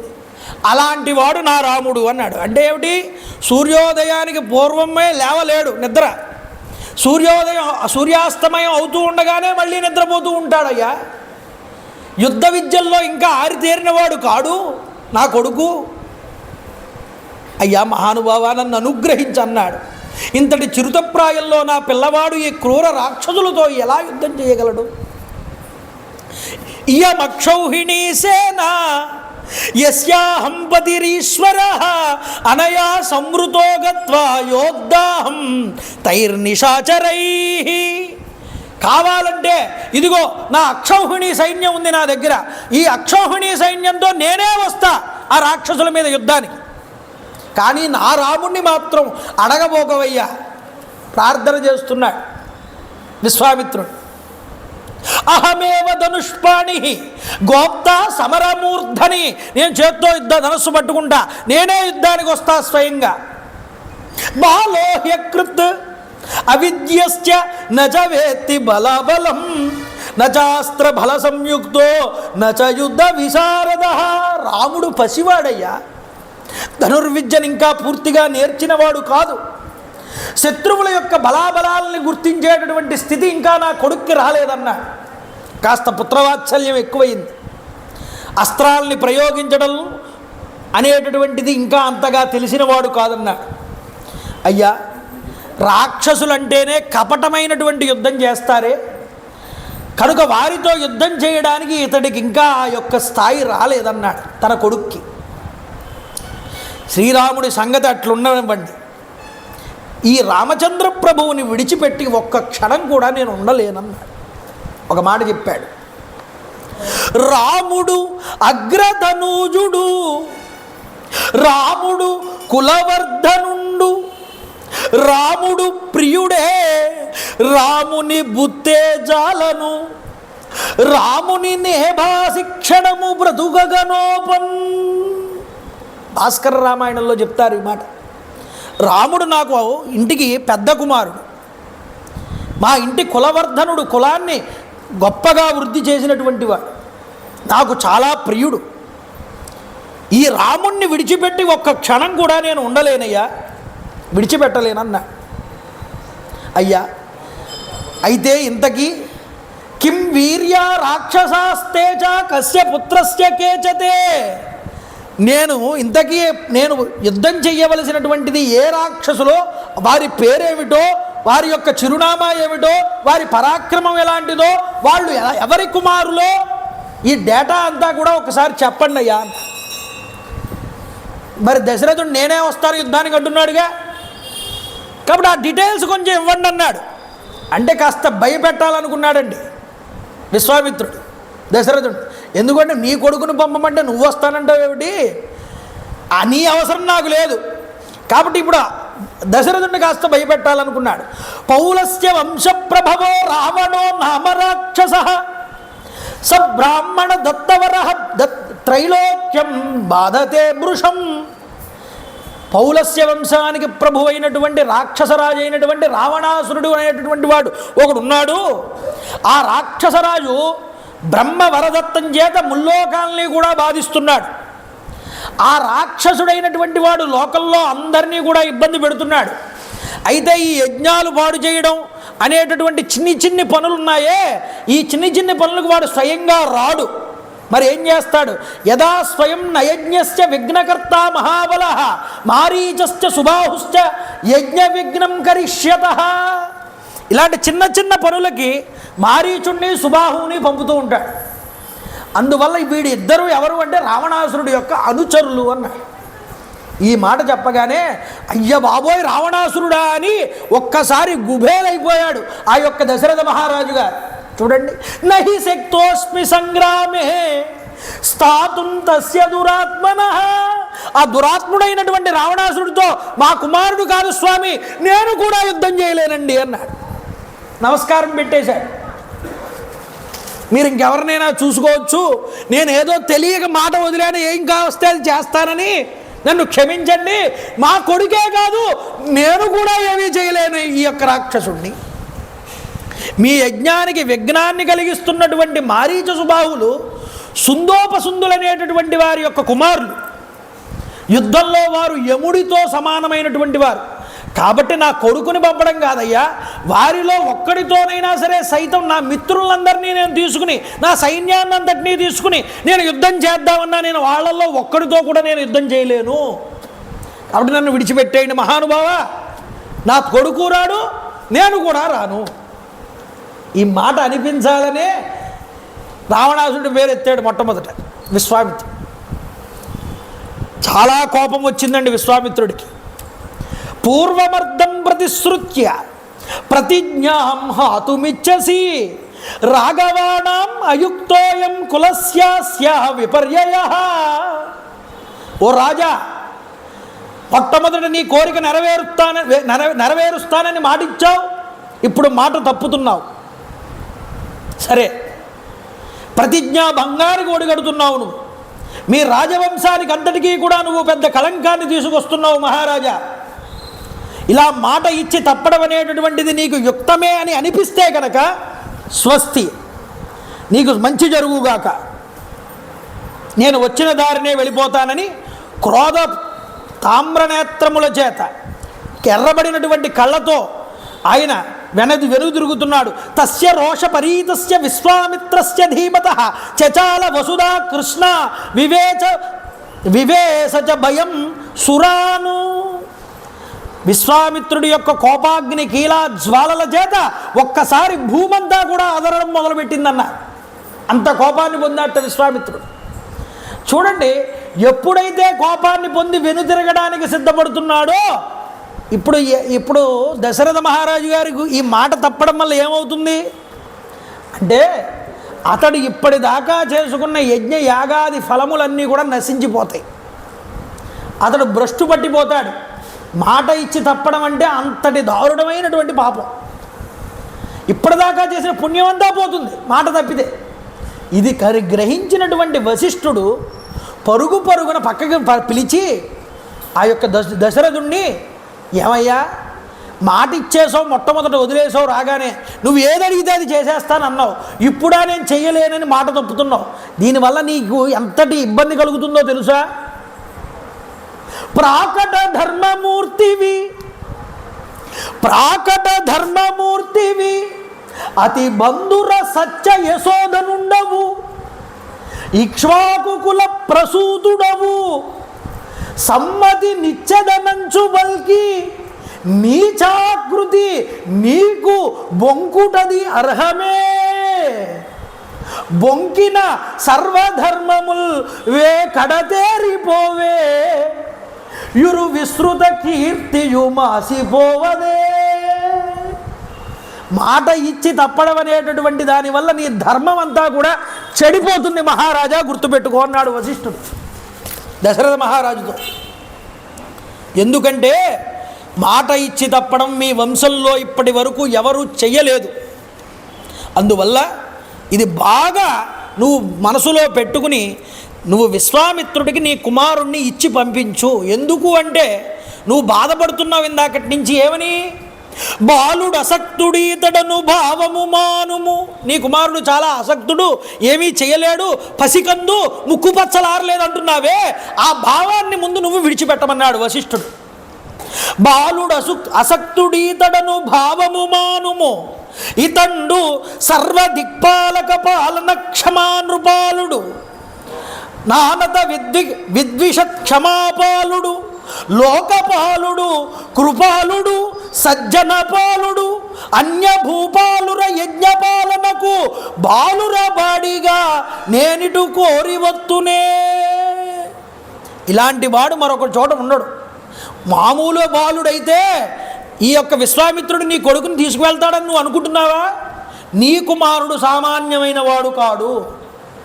నీ కుమారుడు తలుచుకున్నాడు అంటే లోకపాలుడిని కూడా ఎదిరించగలడు, అంతటి శక్తివంతుడు. ఆ మాట నమ్ము. నువ్వు విశ్వామిత్రుడితో నీ కుమారుణ్ణి పంపడం వల్ల నీ కుమారుడికి నీకు కూడా యశస్సు కలుగుతుంది. ఎందుకు అంటే అహం ఇక్కడ చెప్తున్నాడు మరొక మాట, శ్రేయస్సు కలుగుతుందయ్యా. అతడు నేర్చిన అస్త్రములు అన్యులు నేర్వరు. విశ్వామిత్రుడికి దగ్గర ఉన్నటువంటి అస్త్ర సంపద మరొకరి దగ్గర లేదన్నాడు వశిష్ఠుడు. అతడు నేర్చిన అస్త్రముల్ అన్యులు నేర్వరు. నీ కుమారుకున్ ప్రీతిని అనుగ్రహింప మది బేర్చి అతండిటు వచ్చేగాని కాదా తన ఎంత దాసమదదానవ సామజ కుంభపాటన వ్యాతత సింహమూర్తి అతడై ఇట నేటికి వచ్చు భూమిపా. అతడు తలుచుకుంటే వాళ్ళని సంహారం చేయడం ఎంతసేపు? అతడి దగ్గర అస్త్ర సంపదంతా ఉన్నది. కానీ అతడు ఇక్కడికి రావడానికి ముఖ్య కారణం ఏమిటి అంటే నీ కుమారుని అనుగ్రహించడానికే.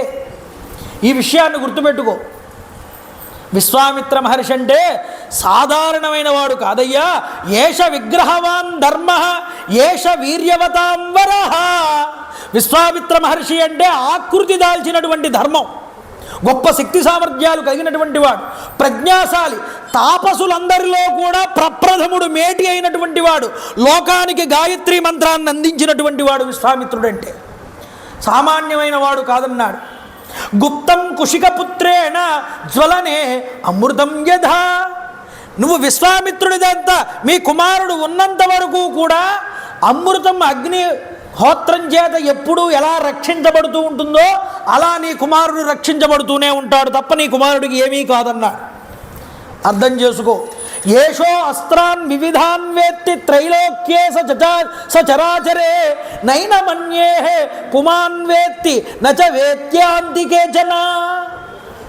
వివిధ అస్త్ర ప్రయోగాలు ఎరిగినటువంటి వాడు విశ్వామిత్రుడు. చరాచరాత్మకమైనటువంటి ఈ మూడు లోకముల యందు ఈయనతో సాటి అయినటువంటి అస్త్ర ప్రయోగ కుశలుడైనటువంటి వారు ఎవరూ కూడా లేనే లేరన్నాడు. అంతేకాదు దేవతలు, ఋషులు, అసురులు, రాక్షసులు, గంధర్వులు, యక్షులు, కిన్నెరులు, నాగులు మొదలైనటువంటి వారిలో ఎవ్వరూ కూడా విశ్వామిత్రుడితో సమానమైనటువంటి అస్త్ర ప్రయోగం చేయగలిగిన వాడు లేడయ్యా. అది విశ్వామిత్రుడంటే. ఈశ్వర వరప్రసాదం చేత సకల అస్త్ర సంపదని కూడా ఆయన పొందాడు. ఈశాన సర్వ విద్యానాం ఈశ్వర సర్వభూతానాం. సకల విద్యలకి అధిష్టాత ఎవరు? పరమేశ్వరుడు. ఆ పరమేశ్వరుణ్ణి మెప్పించిన వాడు ఈ విశ్వామిత్రుడు. ఆయన దగ్గర మొత్తం అస్త్ర సంపదనంతటినీ కూడా సంపాదించినటువంటి వాడు. ఇప్పుడు ఈ అస్త్ర సంపదనంతటినీ ఏం చెయ్యాలనుకుంటున్నాడంటే నీ కుమారుడికి ఇవ్వాలనుకుంటున్నాడు. కాబట్టి ఇక మాట మార్చకుండా నువ్వు నీ కుమారుణ్ణి ఇచ్చి పంపించు. దీనివల్ల నీకు శ్రేయస్సు కలుగుతుంది, నీ కుమారుడికి కూడా శ్రేయస్సు కలుగుతుంది. ఈ మాట ఎప్పుడైతే చెప్పాడో ఆనందించాటండి దశరథుడు.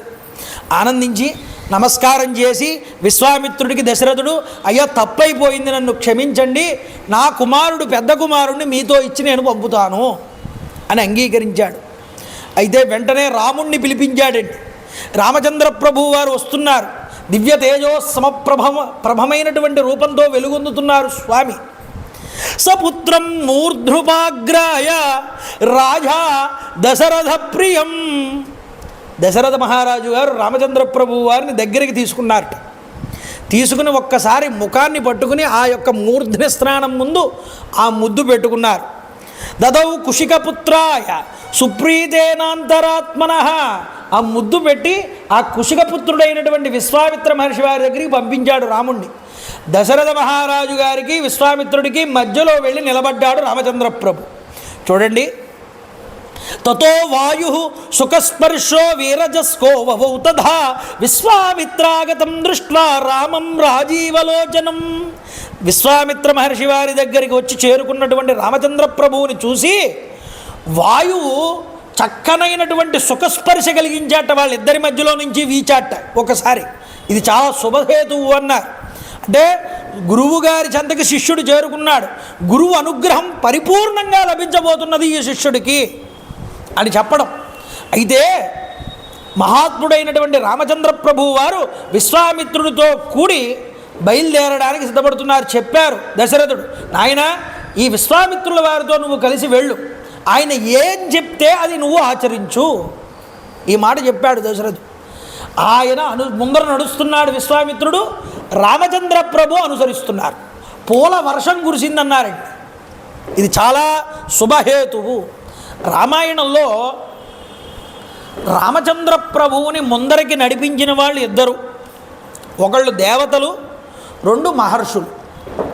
అందున విశ్వామిత్ర మహర్షి వారు రామచంద్ర ప్రభువు వారి యొక్క దివ్యమైనటువంటి ఆ లీలా విశేష వైభవాలని, ఆ మూర్తి యొక్క రూపాన్ని దగ్గరుండి ఆస్వాదించాలనేటటువంటి ఉద్దేశ్యంతో ఆయన రామచంద్ర ప్రభువుకి విద్య నేర్పుతాననేటటువంటి మిషతో ఈరోజు రాముడిని తీసుకువెళ్తున్నారు. ఎందుకు? అప్పటిదాకా సకల విద్యలు విశ్వామిత్రుల వారు కాదు నేర్పింది, వశిష్ఠుల వారు నేర్పారు. పరబ్రహ్మ చేత రమించేటటువంటి అనుగ్రహం విశ్వామిత్రుడికి దక్కలేదు అప్పటిదాకా, వశిష్ఠుల వారికి దక్కింది. ఆ అనుగ్రహం నాకు కూడా దక్కాలనుకున్నారట విశ్వామిత్రుల వారు. ఆ రామచంద్ర ప్రభువుతో కలిసి నడవడం, ఆయనతో మాట్లాడడం, ఆయన్ని తనివి తీరా చూడడం, ఆయనతో సంభాషించడం, ఆయనతో మంచి మంచి విషయాలు పంచుకోవడం, ఆయనకి విద్య నేర్పినటువంటి గురుస్థానమునందు తాను ఉండడం, ఇవన్నీ నాకు కావాలి అని పరమాత్మని ప్రార్థన చేశాడు విశ్వామిత్రుడు. అందువల్ల మన భావం, మన ఆలోచన, మన యొక్క నడవడిక అన్నీ పరమాత్మ వైపు తిరిగితే, పరమాత్మని కావాలి అని మనం కోరుకుంటే పరమాత్మ మన వెనకుండి మన వైపు నడుస్తాడయ్యా. ఈరోజు విశ్వామిత్రుడి వెనకాల రాముడు ఎలా నడుస్తున్నాడు, అలాగా విశ్వామిత్రుడు ఎంత గట్టిగా కోరుకున్నాడు రాముడు కావాలని, అంత గట్టిగా నువ్వు కోరుకో భగవంతుడు కావాలని. భగవంతుడు నీ వెనువెంటే ఉంటాడు, ఎప్పుడు కూడా నీ వెంట నడుస్తాడు భగవంతుడు. ఇది చూపిస్తోంది రామాయణం.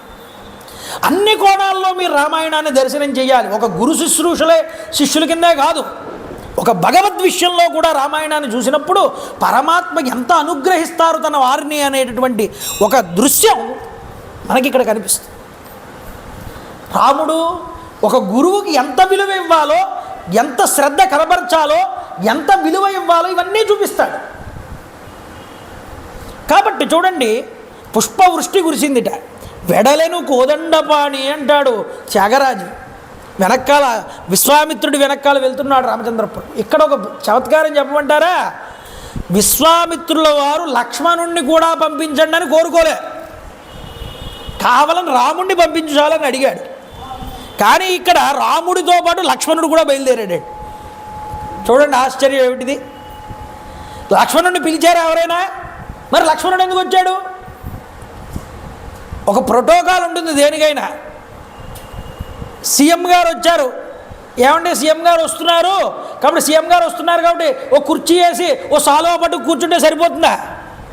సీఎం వచ్చారంటే ఆయన వెనకాల ఎంతమంది వస్తారు బందోబస్తు, వాళ్ళందరినీ కూడా సర్దించి పంపించాలా? ఒక సీఎంకి ఒకరికి కావాల్సిన ఏర్పాట్లు చూస్తే సరిపోదుగా. అలాగే ఇక్కడ రాముడు వస్తున్నాడంటే వెనకాల బందోబస్తుగా లక్ష్మణుడు కూడా వచ్చినట్టే లెక్క. అంటే రాముడితో పాటు లక్ష్మణుడు ఎప్పుడు ఉంటాడు అని చెప్పడం ఇక్కడ. కాబట్టి కాకపక్షధరో ధన్వి తంచ సౌమిత్రి రన్వగాత్, రాముడితో పాటు లక్ష్మణుడు కూడా బయలుదేరాడయ్యా. చూడండి, కలిసి నడుస్తున్నాడు లక్ష్మణుడు రాముడితో, విశ్వామిత్రుడు నడుస్తున్నాడు ముందర. అందుకనే మనం నడవాలి, మనము నడుస్తాం. ఎలా నడుస్తాం? అనేక మార్గాల్లో నడుస్తాం. అలా అనేకమైనటువంటి చెడు మార్గాలన్నీ మనం ఎంచుకుంటాం. కానీ అలా నడవకూడదయ్యా. మనం నడిచే నడక భగవంతుడితో కలిసి నడిచేదై ఉండాలి. ఇది చెప్తున్నారు ఇక్కడ. భగవంతుడితో కలిసి నడవాలి. మన జీవితంలో, మన ప్రయాణంలో, అంటే మన జీవితమే ఒక ప్రయాణం. మన జీవితంలో మన ప్రయాణంలో మనతో కలిసి భగవంతుణ్ణి కూడా చేర్చుకోవయ్యా. ఇది విశ్వామిత్రుడి ద్వారా మనకి నిరూపితమవుతుంది. అంటే నీ ప్రయాణంలో, అంటే నీ జీవిత ప్రయాణంలో నీతో పాటు ఎప్పుడూ నీ పక్కన భగవంతుడు కూడా ఉండేలా చూసుకో. బయటికి వెళ్ళావు, భగవత్ నామాన్ని చెప్పు. ఇంటిలో ఉన్నావు, భగవంతుణ్ణి పూజించు. ఒక గుడికి వెళ్ళావు, భగవంతుణ్ణి దర్శించు. భగవత్ కథ విను. అలాగే భగవంతుణ్ణి ప్రతి విషయంలో కూడా మిళితం చేయి ఎంతో కొంత. అది నీకు సకల శ్రేయస్సుని ఇస్తుంది. అది నిన్నేం చేస్తుంది అంటే నిన్ను తప్పు మార్గం వైపుకు వెళ్ళనివ్వదు. ఇది విశ్వామిత్రుడు చూపిస్తున్నాడు. కాబట్టి మన జీవితంలో కూడా, మన మార్గంలో కూడా మనం ఎవరిని పెట్టుకోవాలయ్యా? భగవంతుణ్ణి పెట్టుకోవాలి. ఇది నేర్చుకోవాలి, ఇది అలవడాలి అందరికీ కూడా. ఎలా ఉన్నారట? ఉడుము చర్మంతో కూడినటువంటి తొడుగులు దొరుకున్నారట రామచంద్ర ప్రభు, లక్ష్మణస్వామి. చక్కటి ఖడ్గాలు ధరించారట నడుముకి, పట్టు పీతాంబరములు ధరించారట. విశ్వామిత్రుడు ముందర నడుస్తూ ఉంటే పరమేశ్వరుడి వెనకాల స్కందుడు, సుబ్రహ్మణ్యేశ్వరుడు, విశాఖుడు ఇద్దరూ నడుస్తూ వెళ్తూ ఉంటే ఎలా ఉంటుందో అలా కనిపించారట చూడ్డానికి. విశ్వామిత్రుల వారు నడుస్తున్నారు, వెనకాల రాముడు నడుస్తున్నాడు, లక్ష్మణుడు నడుస్తున్నాడు. గురువు గారు మనం ఎక్కడికి వెళ్తున్నామని శిష్యులకి చెప్పలేదు. రాముడు నేను గురువు గారండి మనం ఎక్కడికి వెళ్తున్నామండి అని ఆయన అడగలేదు. చూడండి, గురువుగారు తీసుకువెళ్తున్నారు, మనం వెళ్ళాలి. మాట మాట్లాడడం, అడగడం కూడా లేదండి రామచంద్ర ప్రభు. ఇలా ఒక్కసారి సరయూ నదికి దక్షిణముఖంగా నడుస్తూ వెళ్తూ 1.5 యోజనం నడిచారటండి. 18 కిలోమీటర్లు ఇసుక తిన్న మీద నడిపించాడు విశ్వామిత్రుడు రాముణ్ణి. ఇలా అడుగు తీసి అడుగు వేస్తే పూల పాన్పు మీద నడిచేవాడు రామచంద్ర ప్రభు, పట్టు పాన్పు మీద నిద్రించేవాడు. ఈరోజు రామచంద్ర ప్రభు వారు సడన్గా విశ్వామిత్రుల వారు వచ్చి తీసుకువెళ్తుండే, ఏమండి కాస్త గుర్రం బండి మీద వెళ్దామని కూడా అడగలేదుట. ఏమండి కాస్త వింజామర్లు వీసేవాళ్ళని పెట్టుకోవచ్చా పక్కన అడగలేదుట. ఏమంటే కాస్త పాదరక్షలు లాంటివి ధరించచ్చా అని కూడా అడగలేదుట. గురువు గారు ఏమీ చెప్పకుండా నడుస్తుంటే వెనకాల అలా నడుస్తూ ఉండడమే.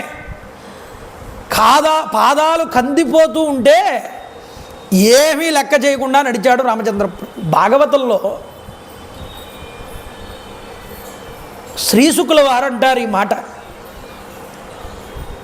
రామచంద్ర ప్రభు పాదాలు ఎలాంటివి అని.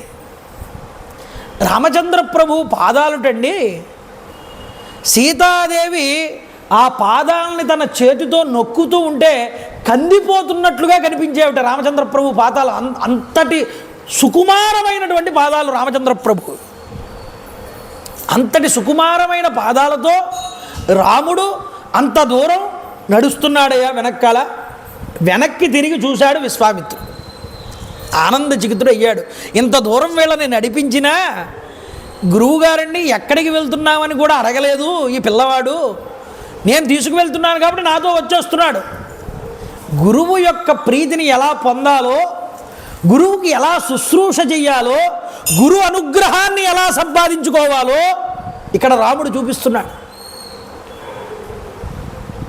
అంటే గురువుకి శిష్యుడికి మధ్య ఉండవలసినటువంటి ఒక సత్సంబంధం ఎంత గొప్పది అన్నది ఇక్కడ చూపిస్తున్నారు.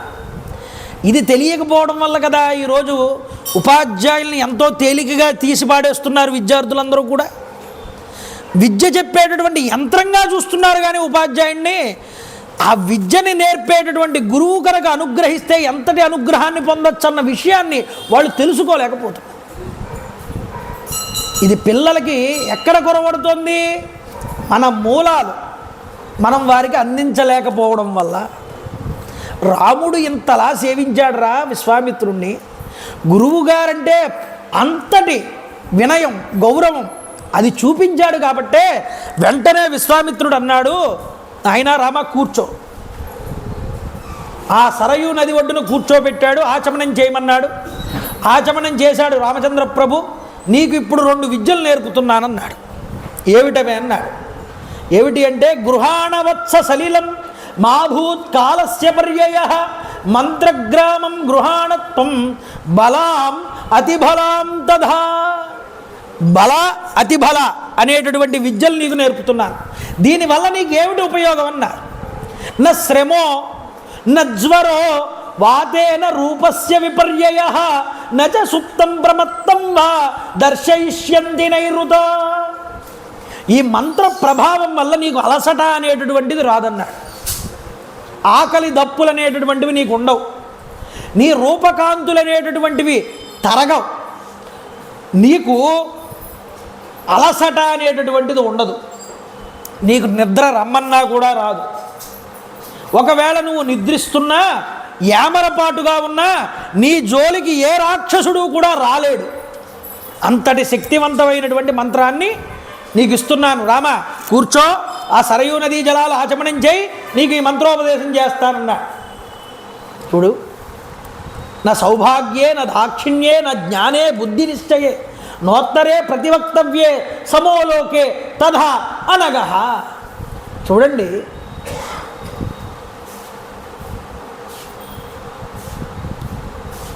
సౌందర్యం కానీ సామర్థ్యం కానీ విషయగ్రహణమునందు కానీ చక్కగా కార్యనిశ్చయం చేయడంలో కానీ ప్రత్యుత్తరం తిరిగి మాట్లాడడంలో కానీ లోకమునందు నీతో సమానమైనటువంటి వాడు ఎవ్వరూ కూడా లేడు.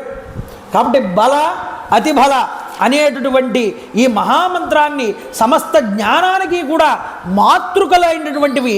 ఇవి బ్రహ్మగారి చేత నిర్మించబడినటువంటి మంత్రాలు. ఈ మంత్రాలు ఇప్పుడు నేను నీకు ఇస్తున్నాను, తీసుకో అన్నాడు. ఎందుకంటే ఇంత ప్రేమ ఎందుకు వచ్చింది విశ్వామిత్రుడికి? ఆయనతో కలిసి నడిచాడు, ఆయన్ని ఏమీ అడగలేదు. అందుకనే మనం ఏం చెప్తాం?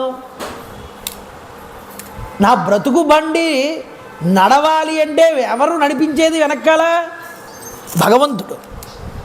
బ్రతుకు బండిని నడిపేటటువంటి వాడు భగవంతుడు. కాబట్టే ఆ భగవంతుడిని మనం ఏం చేస్తామయ్యా? ఒక రథంలో కూర్చోబెట్టి మనం ఊరేగిస్తాం. ఎందుకు ఆయన ఊరేగించడం? ఆయన తిరగలేడా? తిరగాలనుకుంటే అయ్యా, నీ రథం పోతూ ఉంటే నీ రథంతో పాటు కలిసి నడిచేటటువంటి అనుగ్రహాన్ని నాకు ఇవ్వి. ఈ బ్రతుకు బండిని నడిపేవాడివి నువ్వు కాబట్టి నీ రథం చుట్టూ కూడా నేను నడుస్తూ వస్తున్నానన్నారు. నా ఆలోచనలు ఎలా పోతున్నా సరే అన్నిటిలో కూడా నువ్వు ఉండాలి స్వామి అని ప్రార్థించాలట భగవంతుణ్ణి. మనం నువ్వు కూడా ఉండాలి అని చెప్పాలట. అంతటి ప్రేమ కలిగింది విశ్వామిత్రుడికి. నేను ఎలా వెళ్తుంటే ఏమేమి మాట్లాడకుండా నన్ను అనుసరించాడు అంటే భగవంతుడు నిన్ను అలా రక్షిస్తున్నాడు వెనకాల ఉండి. ఆయన్ని నువ్వేం చేస్తావు? ఆయన రథం మీద వెళ్తూ ఉంటే ఆయన్ని నువ్వు అనుసరించాలి. ఎందుకని? ప్రతి మార్గంలో కూడా నువ్వు నాకు తోడుగా ఉండాలి ఇలాగా అని చెప్పడానికి ఇక్కడ ఆ విషయాన్ని చూపించారు. ఆకలి దప్పులు ఉండవయ్యా, ఇది తీసుకోవడం వల్ల ఈ మంత్రాన్ని నీకు ఇస్తున్నానని తీసుకున్నారు. ఆచమనం చేసి రామచంద్ర ప్రభు ఆ మంత్ర స్వీకారం చేసి లక్ష్మణుడికి కూడా ఉపదేశించారండి. హాయిగా ఆ రాత్రి ఆ సరయూ నదీ తీరం దగ్గరే విశ్రాంతి తీసుకున్నారు. తర్వాత రోజు ఉదయమే లేచారు. లేస్తూ ఉంటే సుప్రభాత సమయం, తెల్లవారుతోంది. ఇప్పుడు ఏమవుతుంది? రామచంద్ర ప్రభువు అని లేపాలి. ఆయన నిద్రిస్తున్నాడు. బాగా నడిచారుగా రాత్రి వరకు కూడా, సాయంత్రం కాలం వరకు బాగా నడిచిపోయారు, అలసిపోయి ఉన్నారు. 18 కిలోమీటర్లు నడిపించాడు. 1 కాదు 2 కాదు. అలసిపోయి ఉన్నటువంటి రామచంద్ర ప్రభు వారు ఇంకా నిద్ర లేవలేదు. ఒక పక్క సూర్యోదయం అవుతున్నది. విశ్వామిత్రుడు నిద్ర లేచాడు. ఏం చేస్తాడు? రాముణ్ణి నిద్ర లేపాలి. అయితే చూడండి, అక్కడికి వచ్చి రామచంద్ర ప్రభువుని మామూలుగా రామా నిద్రలే అనొచ్చుగా, అలా అనలేదు ఆయన. కౌసల్యా సుప్రజా రామ పూర్వ సంధ్యా ప్రవర్తతే ఉత్తిష్ట నరసార్ధూల కర్తవ్యం దైవమాహ్నికం. కౌసల్యాదేవికి నోముల పంటగా ఆమెకు పుత్రుడవై జన్మించినటువంటి ఓ రామ, తూర్పు దిక్కు యందు సూర్యభగవానుడు ఉదయిస్తున్నాడయ్యా. కర్తవ్యం, నీ కర్తవ్యం ఏమిటి?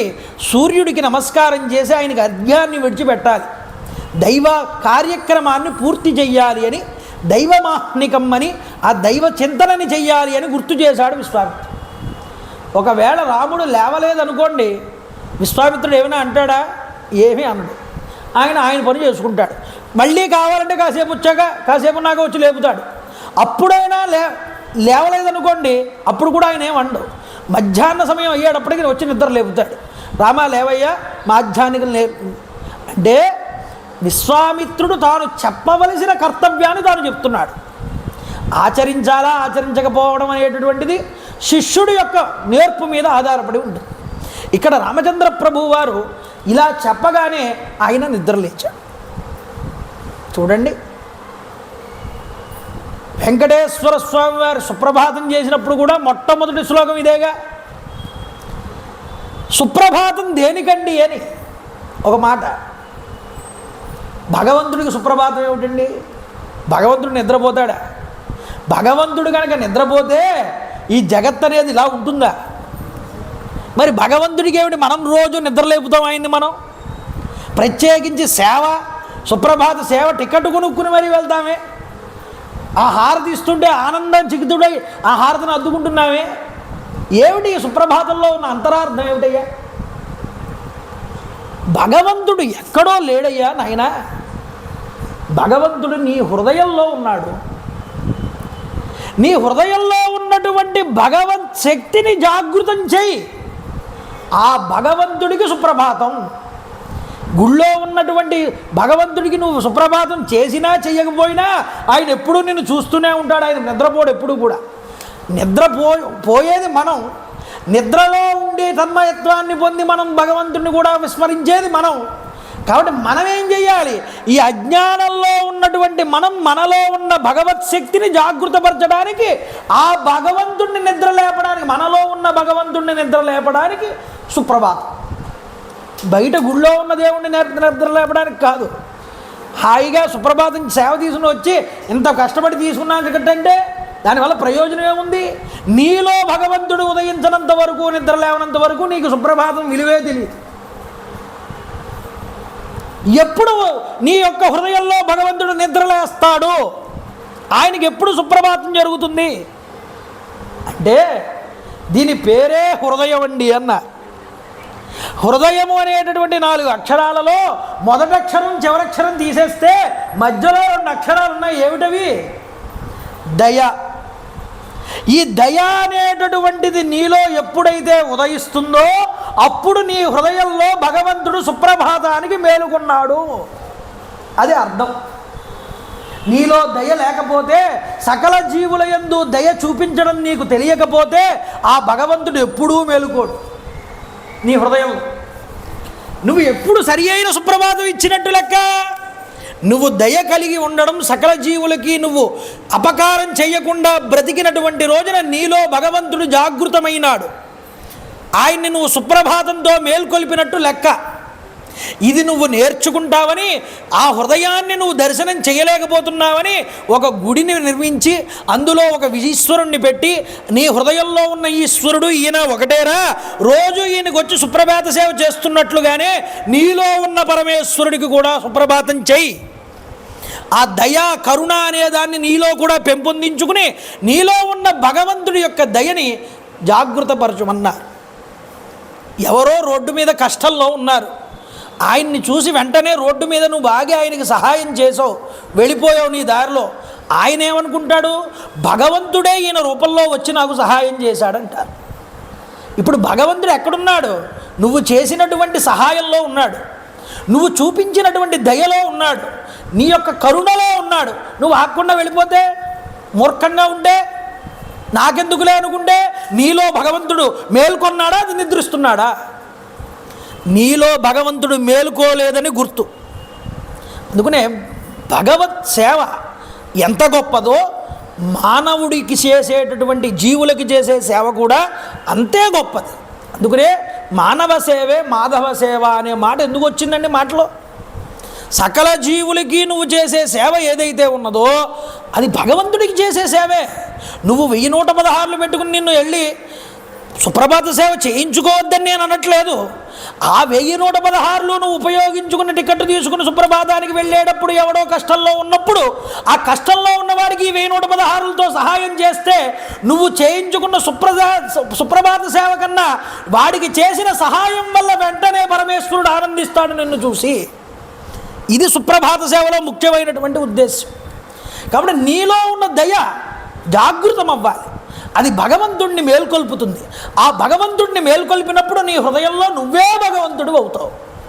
ఇది చెప్పడానికి సుప్రభాతం అయింది. ఇది నేర్పడానికి విశ్వామిత్రుడు ఇక్కడ భగవంతుణ్ణి నిద్రలేపుతున్నాడు. అంటే తనలో తాను భగవత్ శక్తిని పెంపొందిస్తున్నాడని అర్థం. అంటే కావ్య లక్షణం ఏమిటి చెప్పాను మీకు. అంతరంగా ఒక అర్థంగా కనిపిస్తూ ఉంటుంది, మామూలుగా ఇక్కడ శిష్యుణ్ణి కార్యాచరణ నిమిత్తమైన లేపుతున్నటువంటి విశ్వామిత్రుడు మనకు కనిపిస్తాడు. కాబట్టి ఈ విధంగా మనం దర్శనం చేయాలి. అయితే వెంటనే లేచారు. గురువుగారి వెంట తను స్నాన సంధ్యావందనాలన్నీ పూర్తి చేసుకుని గురువుగారి వెంట బయలుదేరాడండి. బయలుదేరుతూ ఉండగా ఒక చోటకి వెళ్ళేటప్పటికీ ఒక సుందరమైనటువంటి ఆశ్రమం కనిపించింది. మహానుభావ విశ్వామిత్ర మహర్షి, ఈ ఆశ్రమం ఎవరిది అని అడిగాడు. అడిగితే విశ్వామిత్రుల వారు చెప్తున్నారు, అయ్యా పూర్వం కందర్పుడు అనేటటువంటి ఒక ఆయన ఉండేవాడు, సుందరమైన శరీరం కలిగినవాడు. అతన్ని అందరూ మన్మధుడు అని పిలుస్తారు. ఈ మన్మధుడు ఒకానొకప్పుడు పరమేశ్వరుడు ఇక్కడికి వచ్చి తపస్సు చేసుకుంటూ ఉండగా అతడి యందు కామవికారాన్ని కలిగించడానికి బయలుదేరాడు ఈ యొక్క కందర్పుడు. అలా ప్రయత్నం చేసినప్పుడు కోపాన్ని పొందినటువంటి పరమేశ్వరుడు ఒక్కసారి హూంకారం చేస్తే ఆ హూంకారానికి ఈ యొక్క కందర్పుడు శరీరాన్ని భస్మం అయిపోయి శరీర అవయవాలు లేకుండా అయిపోయాడు. ఆ రోజు నుంచి శరీరం లేకుండా అనంగుడు అని పిలిపించుకున్నాడయ్యా మన్మధుడు అన్నారు. ఎప్పుడైతే ఈశ్వరుడు భస్మం చేశాడో మన్మధుడికి శరీరం లేకుండా పోయింది. కాబట్టి శరీరం లేకుండా కనిపించట్లేదు, ఒక రూపం లేకుండా ఉన్నాడు ఈ యొక్క మన్మధుడు. అంగము లేనివాడు కాబట్టి అనంగుడు అని పిలిచారు ఆ రోజు నుంచి. ఎవరిని? ఈ యొక్క మన్మధుడిని. అతడి యొక్క పేరు మీద వచ్చినటువంటి రాజ్యమయ్యా ఈ రాజ్యం, అందువల్ల ఈ రాజ్యాన్ని అంగదేశము అని పిలుస్తారు అని చెప్పాడు విశ్వామిత్రుడు. అదిగో కనిపిస్తున్నటువంటి ఆశ్రమం ఉన్నదే, ఈ ఆశ్రమమునందే పరమేశ్వరుడు తపస్సు చేశాడు. ఆ తపస్సు చేస్తున్నప్పుడే ఈ కందర్పుడు ఆ యొక్క కామవికారాన్ని కలిగించడానికి ప్రయత్నం చేశాడు. అందువల్ల అతడు ఇక్కడ భస్మం అయ్యాడు. ఈ ప్రాంతంలో పరమేశ్వరుడు తపస్సు చేసిన ప్రాంతం కాబట్టి ఇక్కడ ఈ ఆశ్రమమునందు ఉన్నటువంటి ఋషులందరూ కూడా పరమేశ్వరుడు యొక్క భక్తులు. వాళ్ళు పరమ ధర్మపరాయణులు. వాళ్ళని ఎప్పుడూ కూడా ఏ పాపములు కూడా అంటవు. అలాంటి మహానుభావులు ఇక్కడ ఉంటారని ఆ పవిత్రమైనటువంటి గంగా సరయు రెండూ కూడా సంగమం కలిసేటటువంటి ప్రదేశం దగ్గరికి వెళ్ళారు. ఆ ప్రదేశం అక్కడ ఉన్నది, ఆ యొక్క ఆశ్రమం. అక్కడికి వెళ్ళి, అయ్యా రామ, ఈరోజు రాత్రికి ఇక్కడ మనం విశ్రమిద్దాం, రేపు ఉదయాన్న గంగని దాటుదామన్నాడు. సరే అని ఆ రోజు రాత్రి ఆ ఋషులందరూ కూడా విశ్వామిత్రుడిని రామచంద్ర ప్రభువుని అర్ఘ్యపాద్యాదులు ఇచ్చి లోపలికి ఆహ్వానించి ఆ రోజు రాత్రి ఆ ఋషుల సమక్షంలోనే రాముడు, లక్ష్మణుడు, విశ్వామిత్రుడు అందరూ కూడా అక్కడ విశ్రాంతి తీసుకున్నారు. తర్వాత రోజు ఉదయం అయింది. లేచి యథావిధిగా అనుష్ఠానాలన్నీ పూర్తి చేసుకున్నారు. ఒక నావని సిద్ధం చేశారు. ఆ నావని సిద్ధం చేసుకుని ఆ గంగా నదీ తీరం దగ్గరికి వెళ్ళి ఆ గంగా నదీ తీరాన్ని దాటడానికి ప్రయత్నం చేస్తున్నారు. అయితే నావ మధ్య కూర్చుని నావ ముందరకు వెళ్తూ ఉండగా ఆ నావ నదీ మధ్య భాగం దగ్గరికి వచ్చి చేరుకుంది. ఒక పెద్ద శబ్దం ఒకటి వస్తుంది. రాముడు అన్నాడు విశ్వామిత్రుడితో, అయ్యా ఈ నది మధ్యలో ఇంత శబ్దం వస్తోంది ఏమిటి అని అడిగితే అప్పుడు విశ్వామిత్రుల వారు చెప్పారు, నాయన బ్రహ్మగారు కైలాస పర్వత శిఖరం మీద ఒక సరస్సుని తన మనస్సు ద్వారా నిర్మించాడు, తన మనస్సుతో నిర్మించాటాడు. అందువల్ల ఆ సరస్సుని మానస సరస్సు అని పిలుస్తారు. మానస సరోవరం అంటున్నాగా ఇప్పుడు. ఆ సరోవరాన్ని నిర్మిస్తే ఆ సరోవరం నుంచి ఒక పాయ బయలుదేరింది, దార. ఆ పాయ ఏమైంది? మీ అయోధ్య పట్టణాన్ని చుట్టుకుని తర్వాత కాస్త ముందరికి ప్రయాణం చేసింది. ఆ ప్రయాణం చేసినటువంటి సరస్సు ఏదైతే, ఆ నది ఏదైతే ఉన్నదో అది ఒక సరస్సు నుంచి పుట్టింది కాబట్టి, మానస సరస్సు నుంచి పుట్టింది కాబట్టి దీనికి సరయు అని పేరు వచ్చిందయ్యా ఈ నదికి అని పేరు చెప్పారు. ఈ నది ఏం చేస్తోంది, ఇంత దూరం వచ్చిన తర్వాత ఇక్కడ గంగా నదిలో కలుస్తోంది. వచ్చి ఈ సరయూ నది వేగంగా ప్రయాణం చేస్తూ ఈ గంగా నదిలో కలిస్తున్నటువంటి ఈ ప్రదేశంలో ఈ యొక్క సరయూ నదులు రెండూ కూడా కలుసుకున్నటువంటి ఈ ప్రదేశం ఈ యొక్క శబ్దానికి కారణమవుతున్నది. వేగంగా రెండు నదులు వచ్చి ఇక్కడ గుద్దుకుంటున్నాయి, అందువల్ల ఇక్కడ ఈ శబ్దం వస్తున్నది అని చెప్పారు.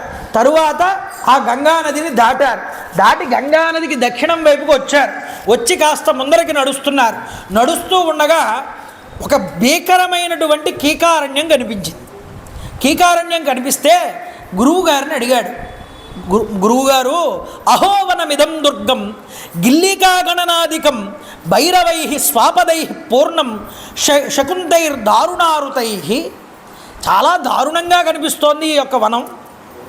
కీచురాళ్ల యొక్క శబ్దంతో వినిపిస్తున్నది. సింహ శార్దూల మొదలైనటువంటి క్రూర మృగముల చేత ఇది వ్యాప్తి చెంది ఉన్నది. భాసపక్షుల ధ్వనుల చేత ప్రతిధ్వనిస్తున్నది.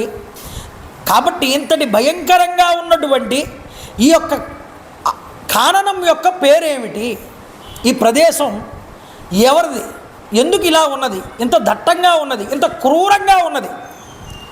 అందుకనే కీచురాళ్ల శబ్దం ఎక్కువగా వినిపిస్తున్నటువంటి అరణ్య ప్రాంతాలలో మృగముల యొక్క సంచారం ఎక్కువగా ఉంటుంది కదా అని అడిగాడు ఒక ప్రశ్న ఇక్కడ. అందువల్ల ఇక్కడ కీచురాళ్ల శబ్దం వస్తున్నది, క్రూర మృగాల సంచారం మనకి కనిపిస్తున్నది అన్నాడు. కాబట్టి ఇంతటి భయంకరంగా ఈ ప్రదేశం ఉండడానికి కారణం ఏమిటి చెప్పండి అంటే అప్పుడు ఆయన చెప్తున్నాడు, నాయన పూర్వకాలమునందు ఈ యొక్క ప్రదేశాన్ని మలదము కరుషము అనేటటువంటి పేర్లతో పిలిచేవారు. రెండు నగరాలు, ఇప్పుడు ఎలాగైతే జంట నగరాలు అంటున్నామో, ఇప్పుడు హైదరాబాదు సికింద్రాబాద్ ఎలా ఉన్నాయో అలా ఉండేవిట ఈ మలదము కరుషము అనేటటువంటి నగరాలు. చాలా గొప్ప నగరాలయ్యా, ప్రజల చేత కిక్కిరసిపోయి ఉండేవి. అంత గొప్పదైనటువంటి నగరాలు. ఎంత గొప్ప నగరమైనా ఏదో కాలంలో దానికి కూడా ఆ క్షామం అనేటటువంటిది వస్తుంది. అది కాలగర్భంలో కలిసిపోవాల్సింది, ఏది శాశ్వతం కాదు కదండి. కాబట్టి మలదా కరుష అనేటువంటి గొప్ప పట్టణాలు. అయితే వీటికి ఈ దుస్థితి ఎందుకు వచ్చిందో చెప్తాను వినన్నాడు ఆయన. పూర్వం దేవేంద్రుడికి బ్రహ్మహత్యాపాతకం చుట్టుకుంది వృత్తాసురుని సంహారం చేయడం వల్ల. ఈ బ్రహ్మహత్యాపాతకం దేవేంద్రుడికి ఎలా పోగొట్టాలి అని ఆలోచించారు.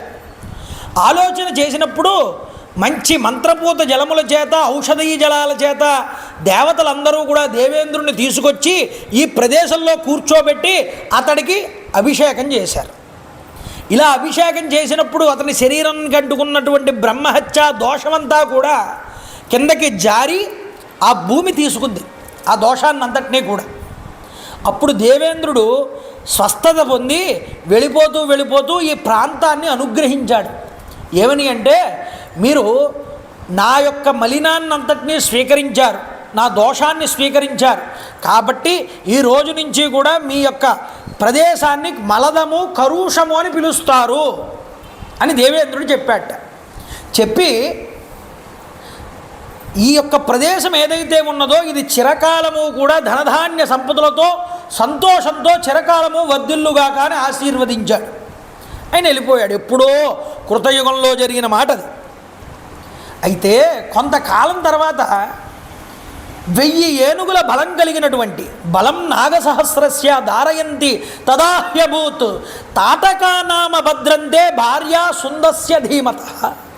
1000 ఏనుగుల బలం కలిగినటువంటి తాటక అనేటటువంటి ఒక యక్షిణి, రాక్షసి కాదు, అది ఒక యక్షిణి. ఆ యక్షిణి ఇక్కడ నివసించడం మొదలుపెట్టింది. ఆ యక్షిణి ఎవరి భార్య? సుందుడు అనేటటువంటి ఒక యక్షుడు యొక్క భార్య. అయితే ఈ సుందుడికి తాటకకి మారీచుడు అనేటటువంటి ఒక కుమారుడు పుట్టాడు. ఇమౌ జనపదౌ నిత్యం వినాశయతి రాఘవ. ఆ మహారాక్షసుడు, ఆ యొక్క మారీచుడు ప్రజల్ని ఎప్పుడూ కూడా బాధ పెడుతూ ఉండేటటువంటి వాడు. ఇక్కడికి 1.5 యోజనం దూరంలో ఈ రహదారికి అడ్డంగా ఈ తాటకి ఎప్పుడూ కూడా వెళ్ళే వాళ్ళని వచ్చే వాళ్ళని అడ్డగించి భక్షిస్తూ ఉంటుంది, తినేస్తూ ఉంటుంది. ఇది ఆక్రమించింది ఈ ప్రదేశాన్ని అంతటినీ కూడా. మనం వెళ్ళే మార్గం కూడా అది ఉండేటటువంటి మార్గం గుండానే వెళ్ళాలి. కాబట్టి ఓ రామ, ఈ దుర్మార్గురాలైనటువంటి తాటకిని నువ్వు వధించాలయ్యా అని చెప్పాడు. అంటే వెంటనే ఆయనకో సందేహం కలిగింది రామచంద్ర ప్రభు వారి. ఆయన అన్నాడు, అల్పవీర్య యదా యక్షా శ్రూయంతే మునిపుంగవ కథం నాగసహస్రస్య ధారయత్యా బలాబలం. నిజానికి యక్షులకి బలం చాలా తక్కువగా ఉంటుంది అని నేను విన్నాను. మీరేమో ఈ యొక్క తాటకి 1000 ఏనుగుల బలం ఉంటుందన్నారు. అసలు దానికి అంత బలం ఎలా వచ్చింది మీరు నాకు చెప్పండి అని రాముడు అడిగాడు. అడిగితే ఆయన చెప్తున్నాడు, నాయన పూర్వం ఇక్కడ సుకేతువు అనేటటువంటి ఒక యక్షుడు ఉండేవాడు. ఆయన తపస్సంపన్నుడు, మంచి తపస్సు చేశాడు. ఆయన ఒకానొక సమయంలో బ్రహ్మగారి కోసం తపస్సు చేస్తే బ్రహ్మగారు ప్రత్యక్షమయ్యారు. ఆయనకి సంతానం లేదు కాబట్టి సంతానం కావాలని కోరుకున్నాడు. బ్రహ్మగారు ఏం చేశాట, ఆయనకి పుత్ర సంతానం ఇవ్వకుండా ఒక ఆడపిల్లని సంతానం కింద ఇచ్చాడు. కానీ ఈవిడికి 1000 ఏనుగుల బలం ఉంటుంది అని అనుగ్రహించాట. అందువల్ల ఆ సుకేతుడి యొక్క కూతురే ఈ తాటక. బ్రహ్మగారి వరప్రభావం వల్ల ఈవిడికి 1000 ఏనుగుల బలం వచ్చిందయ్యా. జంబాసురుడు అనేటటువంటి ఒక రాక్షసుడున్నాడు, యక్షుడు.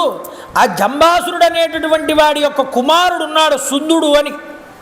ఆ సుందుడికి ఇచ్చి ఈ యొక్క తాటకిని వివాహం చేశారు. చేస్తే అతడికి మారీచుడు పుట్టాడు.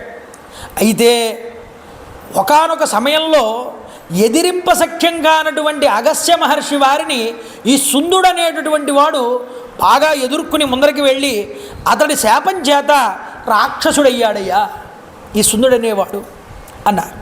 అయితే ఈ సుందుడిని ఏం చేశాడు అగస్త్యుడు, మృతి చెందేలా చేశాడు, సంహారం చేశాడు. ఈ యొక్క తన తండ్రిని సంహారం చేశాడు అనేటటువంటి బాధ మారీచుడిలో చాలా ఎక్కువైపోయింది. అయితే ఎలాగైనా అగస్త్యుడిని చంపాలి అని పూనుకున్నట్టు ఈ మారీచుడు. రాక్షసత్వం భజేస్వేది మారీచం వ్యజహరాస అగస్త్యం పరమక్రుద్ధ తాటకామపి శప్తవాన్. ఈ తల్లి కొడుకులు ఇద్దరు కూడా ఏం చేశారంటే ఒకానొక సమయంలో ఈ అగస్త్య మహర్షి వారిని తినేద్దామనేటటువంటి ఉద్దేశంతో మీద పడ్డారట అగస్త్య మహర్షి వారి మీద. చూడండి, అగస్త్య మహర్షి అంటే సాధారణమైన వాడా? ఆయన మీదకి వెళ్ళగానే ఆయన ఏమన్నాడు, ఒక్కసారి ఒక హూంకారం చేశాట, క్రోధాన్ని పొంది చేసి వెంటనే ఆయన అన్నాడు, అగస్త్య పరమక్రుద్ధ. ఆయన చాలా కోపాన్ని పొందాడు. పురుషాది మహాయక్షి విరూప వికృతానన, నువ్వు నీ యక్షిణీ రూపం నుంచి వికృతమైన రూపాన్ని పొంది రాక్షసి కింద మారిపో అన్నాడు. దాన్ని శపించాడు. తరువాత తన కుమారుడైనటువంటి మారీచుడిని కూడా రాక్షసుడి కింద మారిపోమని శపించాడు. అయితే ఈవిడ అన్నాడు, నరమాంస భక్షణ చేస్తూ వికృత రూపంతో ఈ ప్రాంతంలోనే పడి ఉండు అన్నాడు. అప్పుడు ఎప్పుడైతే అగస్త్యుడిని చంపుదామనుకుందో ఆ చంపలేకపోవడం, ఈ శాపం రావడం, ఇవన్నీ ఆవిడకి ఇంకా క్రోధాన్ని తెచ్చిపెట్టాయి. అగస్త్యుడిని ఏమీ చేయలేదు. అగస్త్యుడి మీద విపరీతమైన కోపం ఉంది. ఏం చేయాలి? అగస్త్యుడి మీద ఉన్నటువంటి కోపాన్నంతటినీ అక్కడ ఉన్న ప్రదేశం మీద చూపించింది.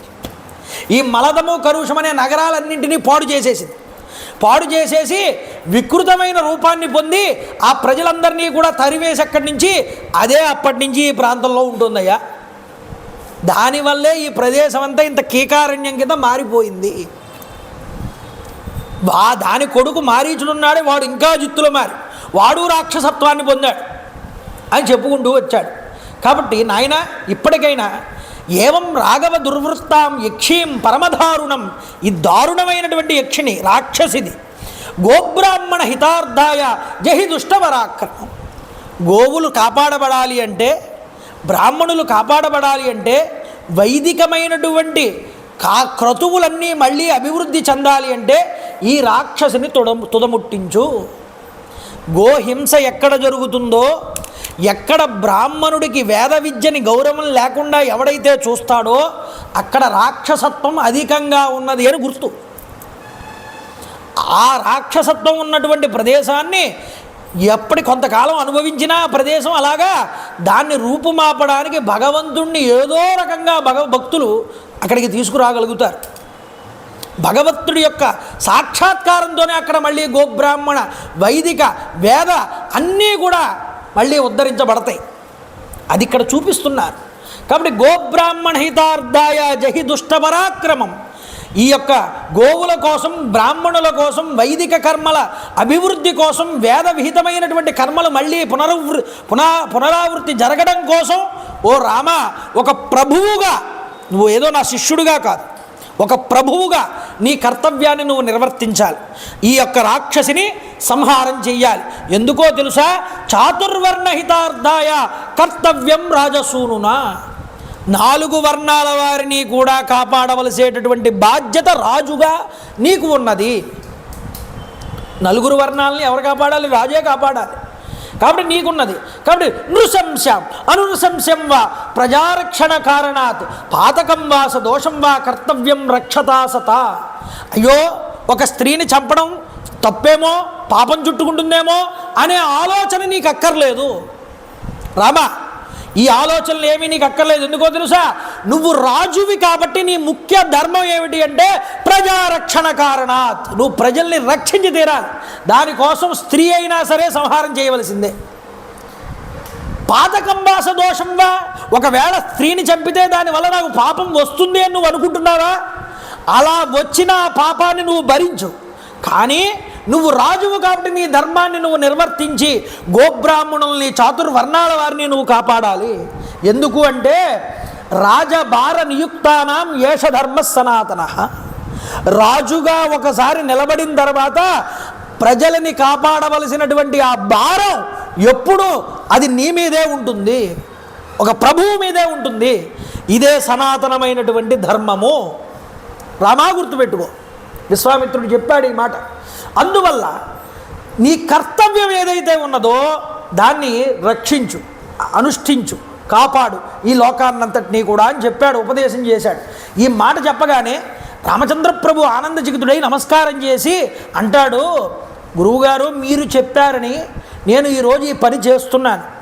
ఏదో నాకు పాపం వస్తుందేనో, స్త్రీని నేను చంపకూడదనో అనే భావన నా ఎందు లేదన్నాడు. పితుర్వచన నిర్దేశాత్ పితుర్వచన గౌరవాత్ వచనం కౌశికస్యేతి కర్తవ్యం అవిశంకయ. మా నాన్నగారు వెళ్ళేటప్పుడు చెప్పారు, గురువుగారు రా విశ్వామిత్ర మహర్షి, ఆయనతో పాటు నువ్వు వెళ్ళు, ఆయన ఎలా చెప్తే నువ్వు అలా నడుచుకో. ఇది మా నాన్నగారు నాకు ఇచ్చినటువంటి సందేశం. మా నాన్నగారి మాటని నేను ఎప్పుడూ కూడా తూచా తప్పకుండా పాటిస్తాను. మా నాన్నగారి మాటని నేను ఎప్పుడూ కాదనలేదు. కాబట్టి పితుర్వచన నిర్దేశాత్, ఆయన నిర్దేశించాడు మీరు ఏది చెప్తే అది చేయమని. పితుర్వచన గౌరవాత్, మా నాన్నగారి మాట మీద నాకు గౌరవం ఉంది కాబట్టి మీరు ఏది చెప్పినా అది చేస్తాను, అది పాపమైనా సరే అన్నాడు. అంటే తండ్రి గారు చెప్పినటువంటి మాటని ఎవడైతే తూచా తప్పకుండా పాటిస్తాడో వాడికి పాపం కూడా అడ్డుకోదన్నారు. అది చెప్పారు చూడండి. అందువల్ల నేను చేస్తానన్నాడు రామచంద్రప్రభు. చూడండి, సోహం పితుర్వచ శ్రుత్వా శాసనాత్ బ్రహ్మవాదిన కరిష్యామి న సందేహ తాటకాత్ వదముత్తమం. ఈ తాటకిని నేను సంహారం చేస్తాను మాట ఇచ్చాడు అక్కడ. అయితే చూడండి, వెంటనే ధనస్సును తీసుకున్నట్ట చేతిలోకి, అల్లెతాడును మృగించాట. పశ్య లక్ష్మణ యక్షిణ్యా భైరవం దారుణం బపు. ఈ ధనుష్టంకారం చేశాట. ఎప్పుడైతే ఈ శబ్దం విన్నది తాటకి, ఎవడ్రా నన్ను ఈ విధంగా ఉరిగొలుపుతున్నాడు, కవ్విస్తున్నాడు ఎవడు వీడని ఆ శబ్దం వచ్చినటువంటి మార్గం వైపు పరిగెత్తుకుంటూ వస్తున్నది. పరిగెత్తుకుంటూ వస్తూ ఉంటే దూరం నుంచి చూశాడు రామచంద్ర ప్రభు ఆ రాక్షసిని. లక్ష్మణుడితో అంటున్నట్ట, ఆయన ఈ యక్షిణి యొక్క భయంకరమైనటువంటి వికృతమైనటువంటి ఆ రూపాన్ని ఒక్కసారి చూడు. నిజానికి సాధారణమైన పురుషుడు కనుక దీన్ని చూస్తే అక్కడికక్కడే గుండె అలసిపోయి ఆగిపోయి పడిపోతాడు కింద. అలాంటి రూపంతో ఉంది ఈ రాక్షసి. కాబట్టి ఈ తాటక యొక్క ముక్కు చెవులు ఖండించేసి దీని కాళ్ళు చేతులు తీసేసి దీని గమనశక్తిని తగ్గించేసి పాడేస్తే సరిపోతుందేమో అని నేను అనుకుంటున్నాను. ఎందుకు దీన్ని చంపడం మళ్ళీ అనే ఉద్దేశం కలుగుతోంది లక్ష్మణ అని మాట్లాడుతున్నాడు రాముడు. ఈలోపు అంత దూరంలో ఉన్న రాక్షసి దగ్గరికి అడ్డ వచ్చేసింది. రాముడు ఈలోపు చూసుకోలేదు దాన్ని. విశ్వామిత్రుల వారు చూశారు, ఒక్కసారి హూంకారం చేశారట ఆయన. ఈయన హూంకారానికి ఒక్కసారి 4 అడుగులు వెనక్కి పోయింది అది. రాముడి వైపు తిరిగారు. వెంటనే విశ్వామిత్ర మహర్షి వారు స్వస్తి రాఘవయోరస్తు జయం చైవాభ్యభాషత, ఓ రామలక్ష్మణులారా మీకు శుభం కలుగుగాక, మీకు జయం కలుగుగాక, ఇక ఆలస్యం చేయకండి, దీన్ని సంహారం చెయ్యండి అన్నారు. చూడండి, అలంతే గృణయారామ పాపైష దుష్టచారిణ, ఇది దీని మీద జాలి చూపిస్తున్నావు ఇందాక నుంచి కూడా, కాబట్టి ఇంకా జాలి చూపొద్దన్నారు. వెంటనే రామచంద్ర ప్రభు బాణం వేసి దాని 2 చేతులు కూడా కత్తిరించారు. కత్తిరించగానే అది విపరీతమైనటువంటి బాధని అనుభవిస్తూనే గర్జిస్తూ రాముడి మీదకి రావడం మొదలుపెట్టింది.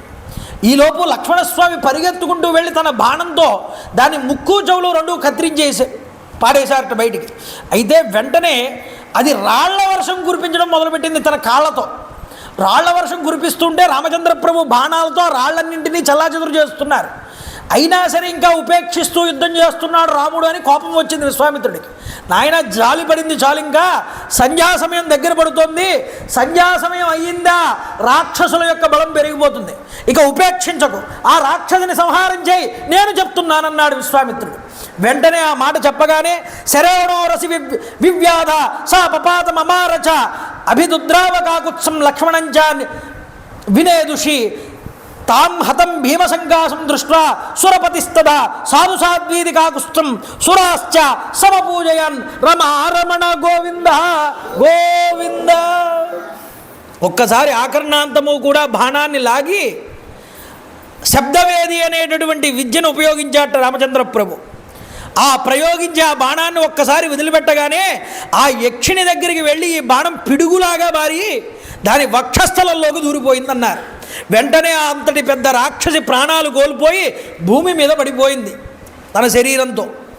అప్పుడు రామచంద్ర ప్రభు ఏం చేశారయ్యా అన్నారు. ఈ యక్షిణికి తాటకకి ముక్తిని ప్రసాదించారు రామచంద్ర ప్రభు. మీరు బాలకాండని మీరు బాగా చూస్తే ఒక విషయం కనబడుతుంది.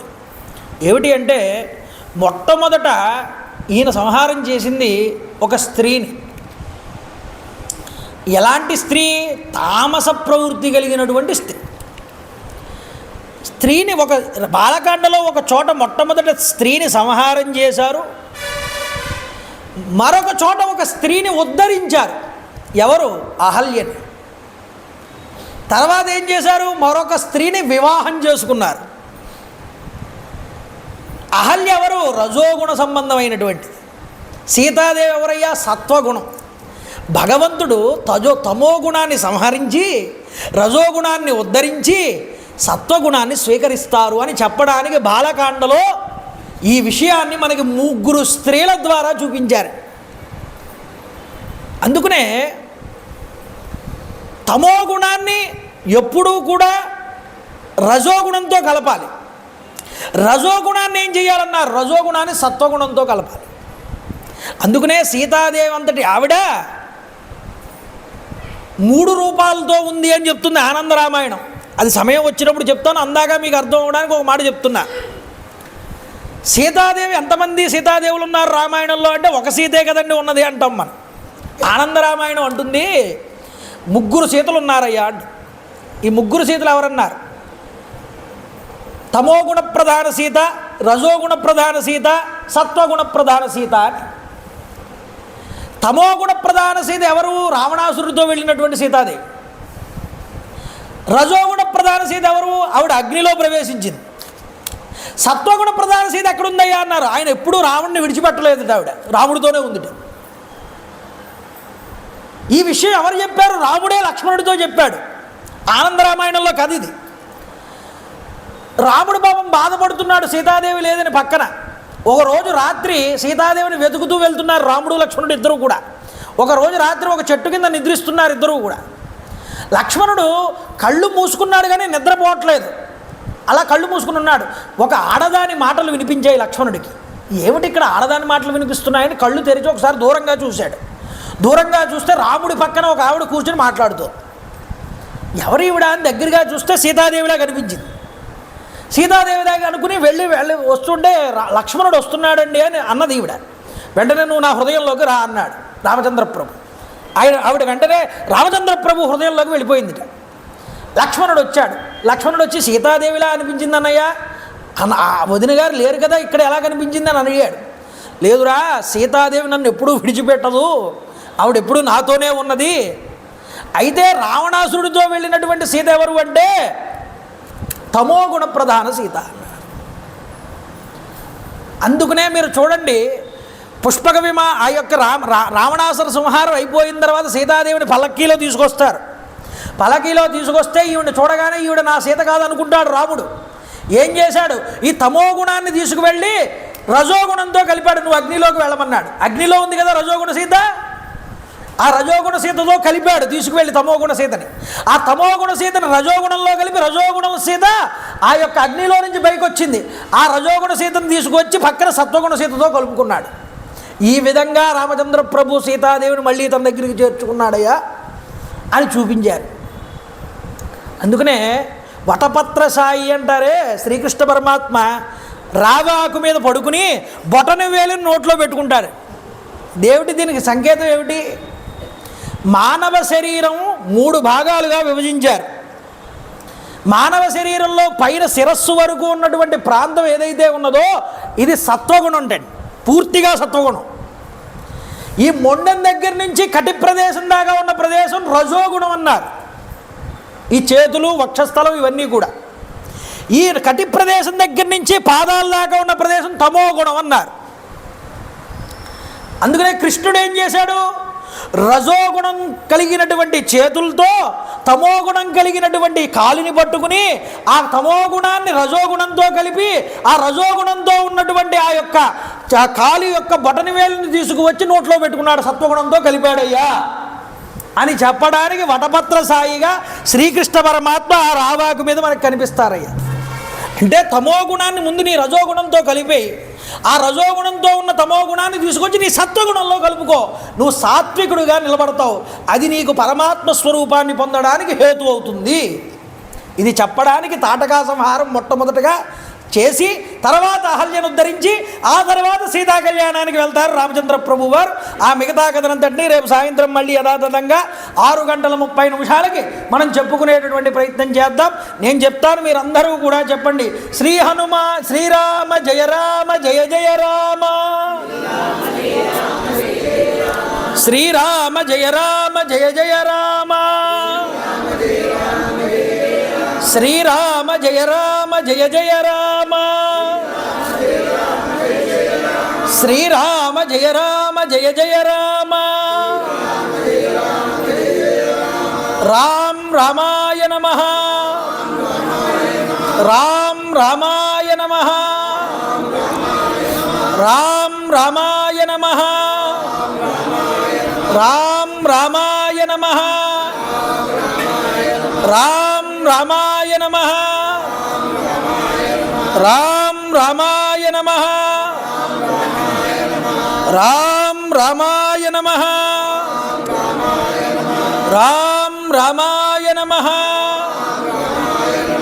రామ్ రామాయ నమః. శ్రీ హనుమాన్ జయ హనుమాన్ జయ జయ హనుమాన్, శ్రీ హనుమాన్ జయ హనుమాన్ జయ జయ హనుమాన్, శ్రీ హనుమాన్ జయ హనుమాన్ జయ జయ హనుమాన్, శ్రీ హనుమాన్ జయ హనుమాన్ జయ జయ హనుమాన్. జై శ్రీరామ్, జై శ్రీరామ్, జై శ్రీరామ్, జై శ్రీరామ్, జై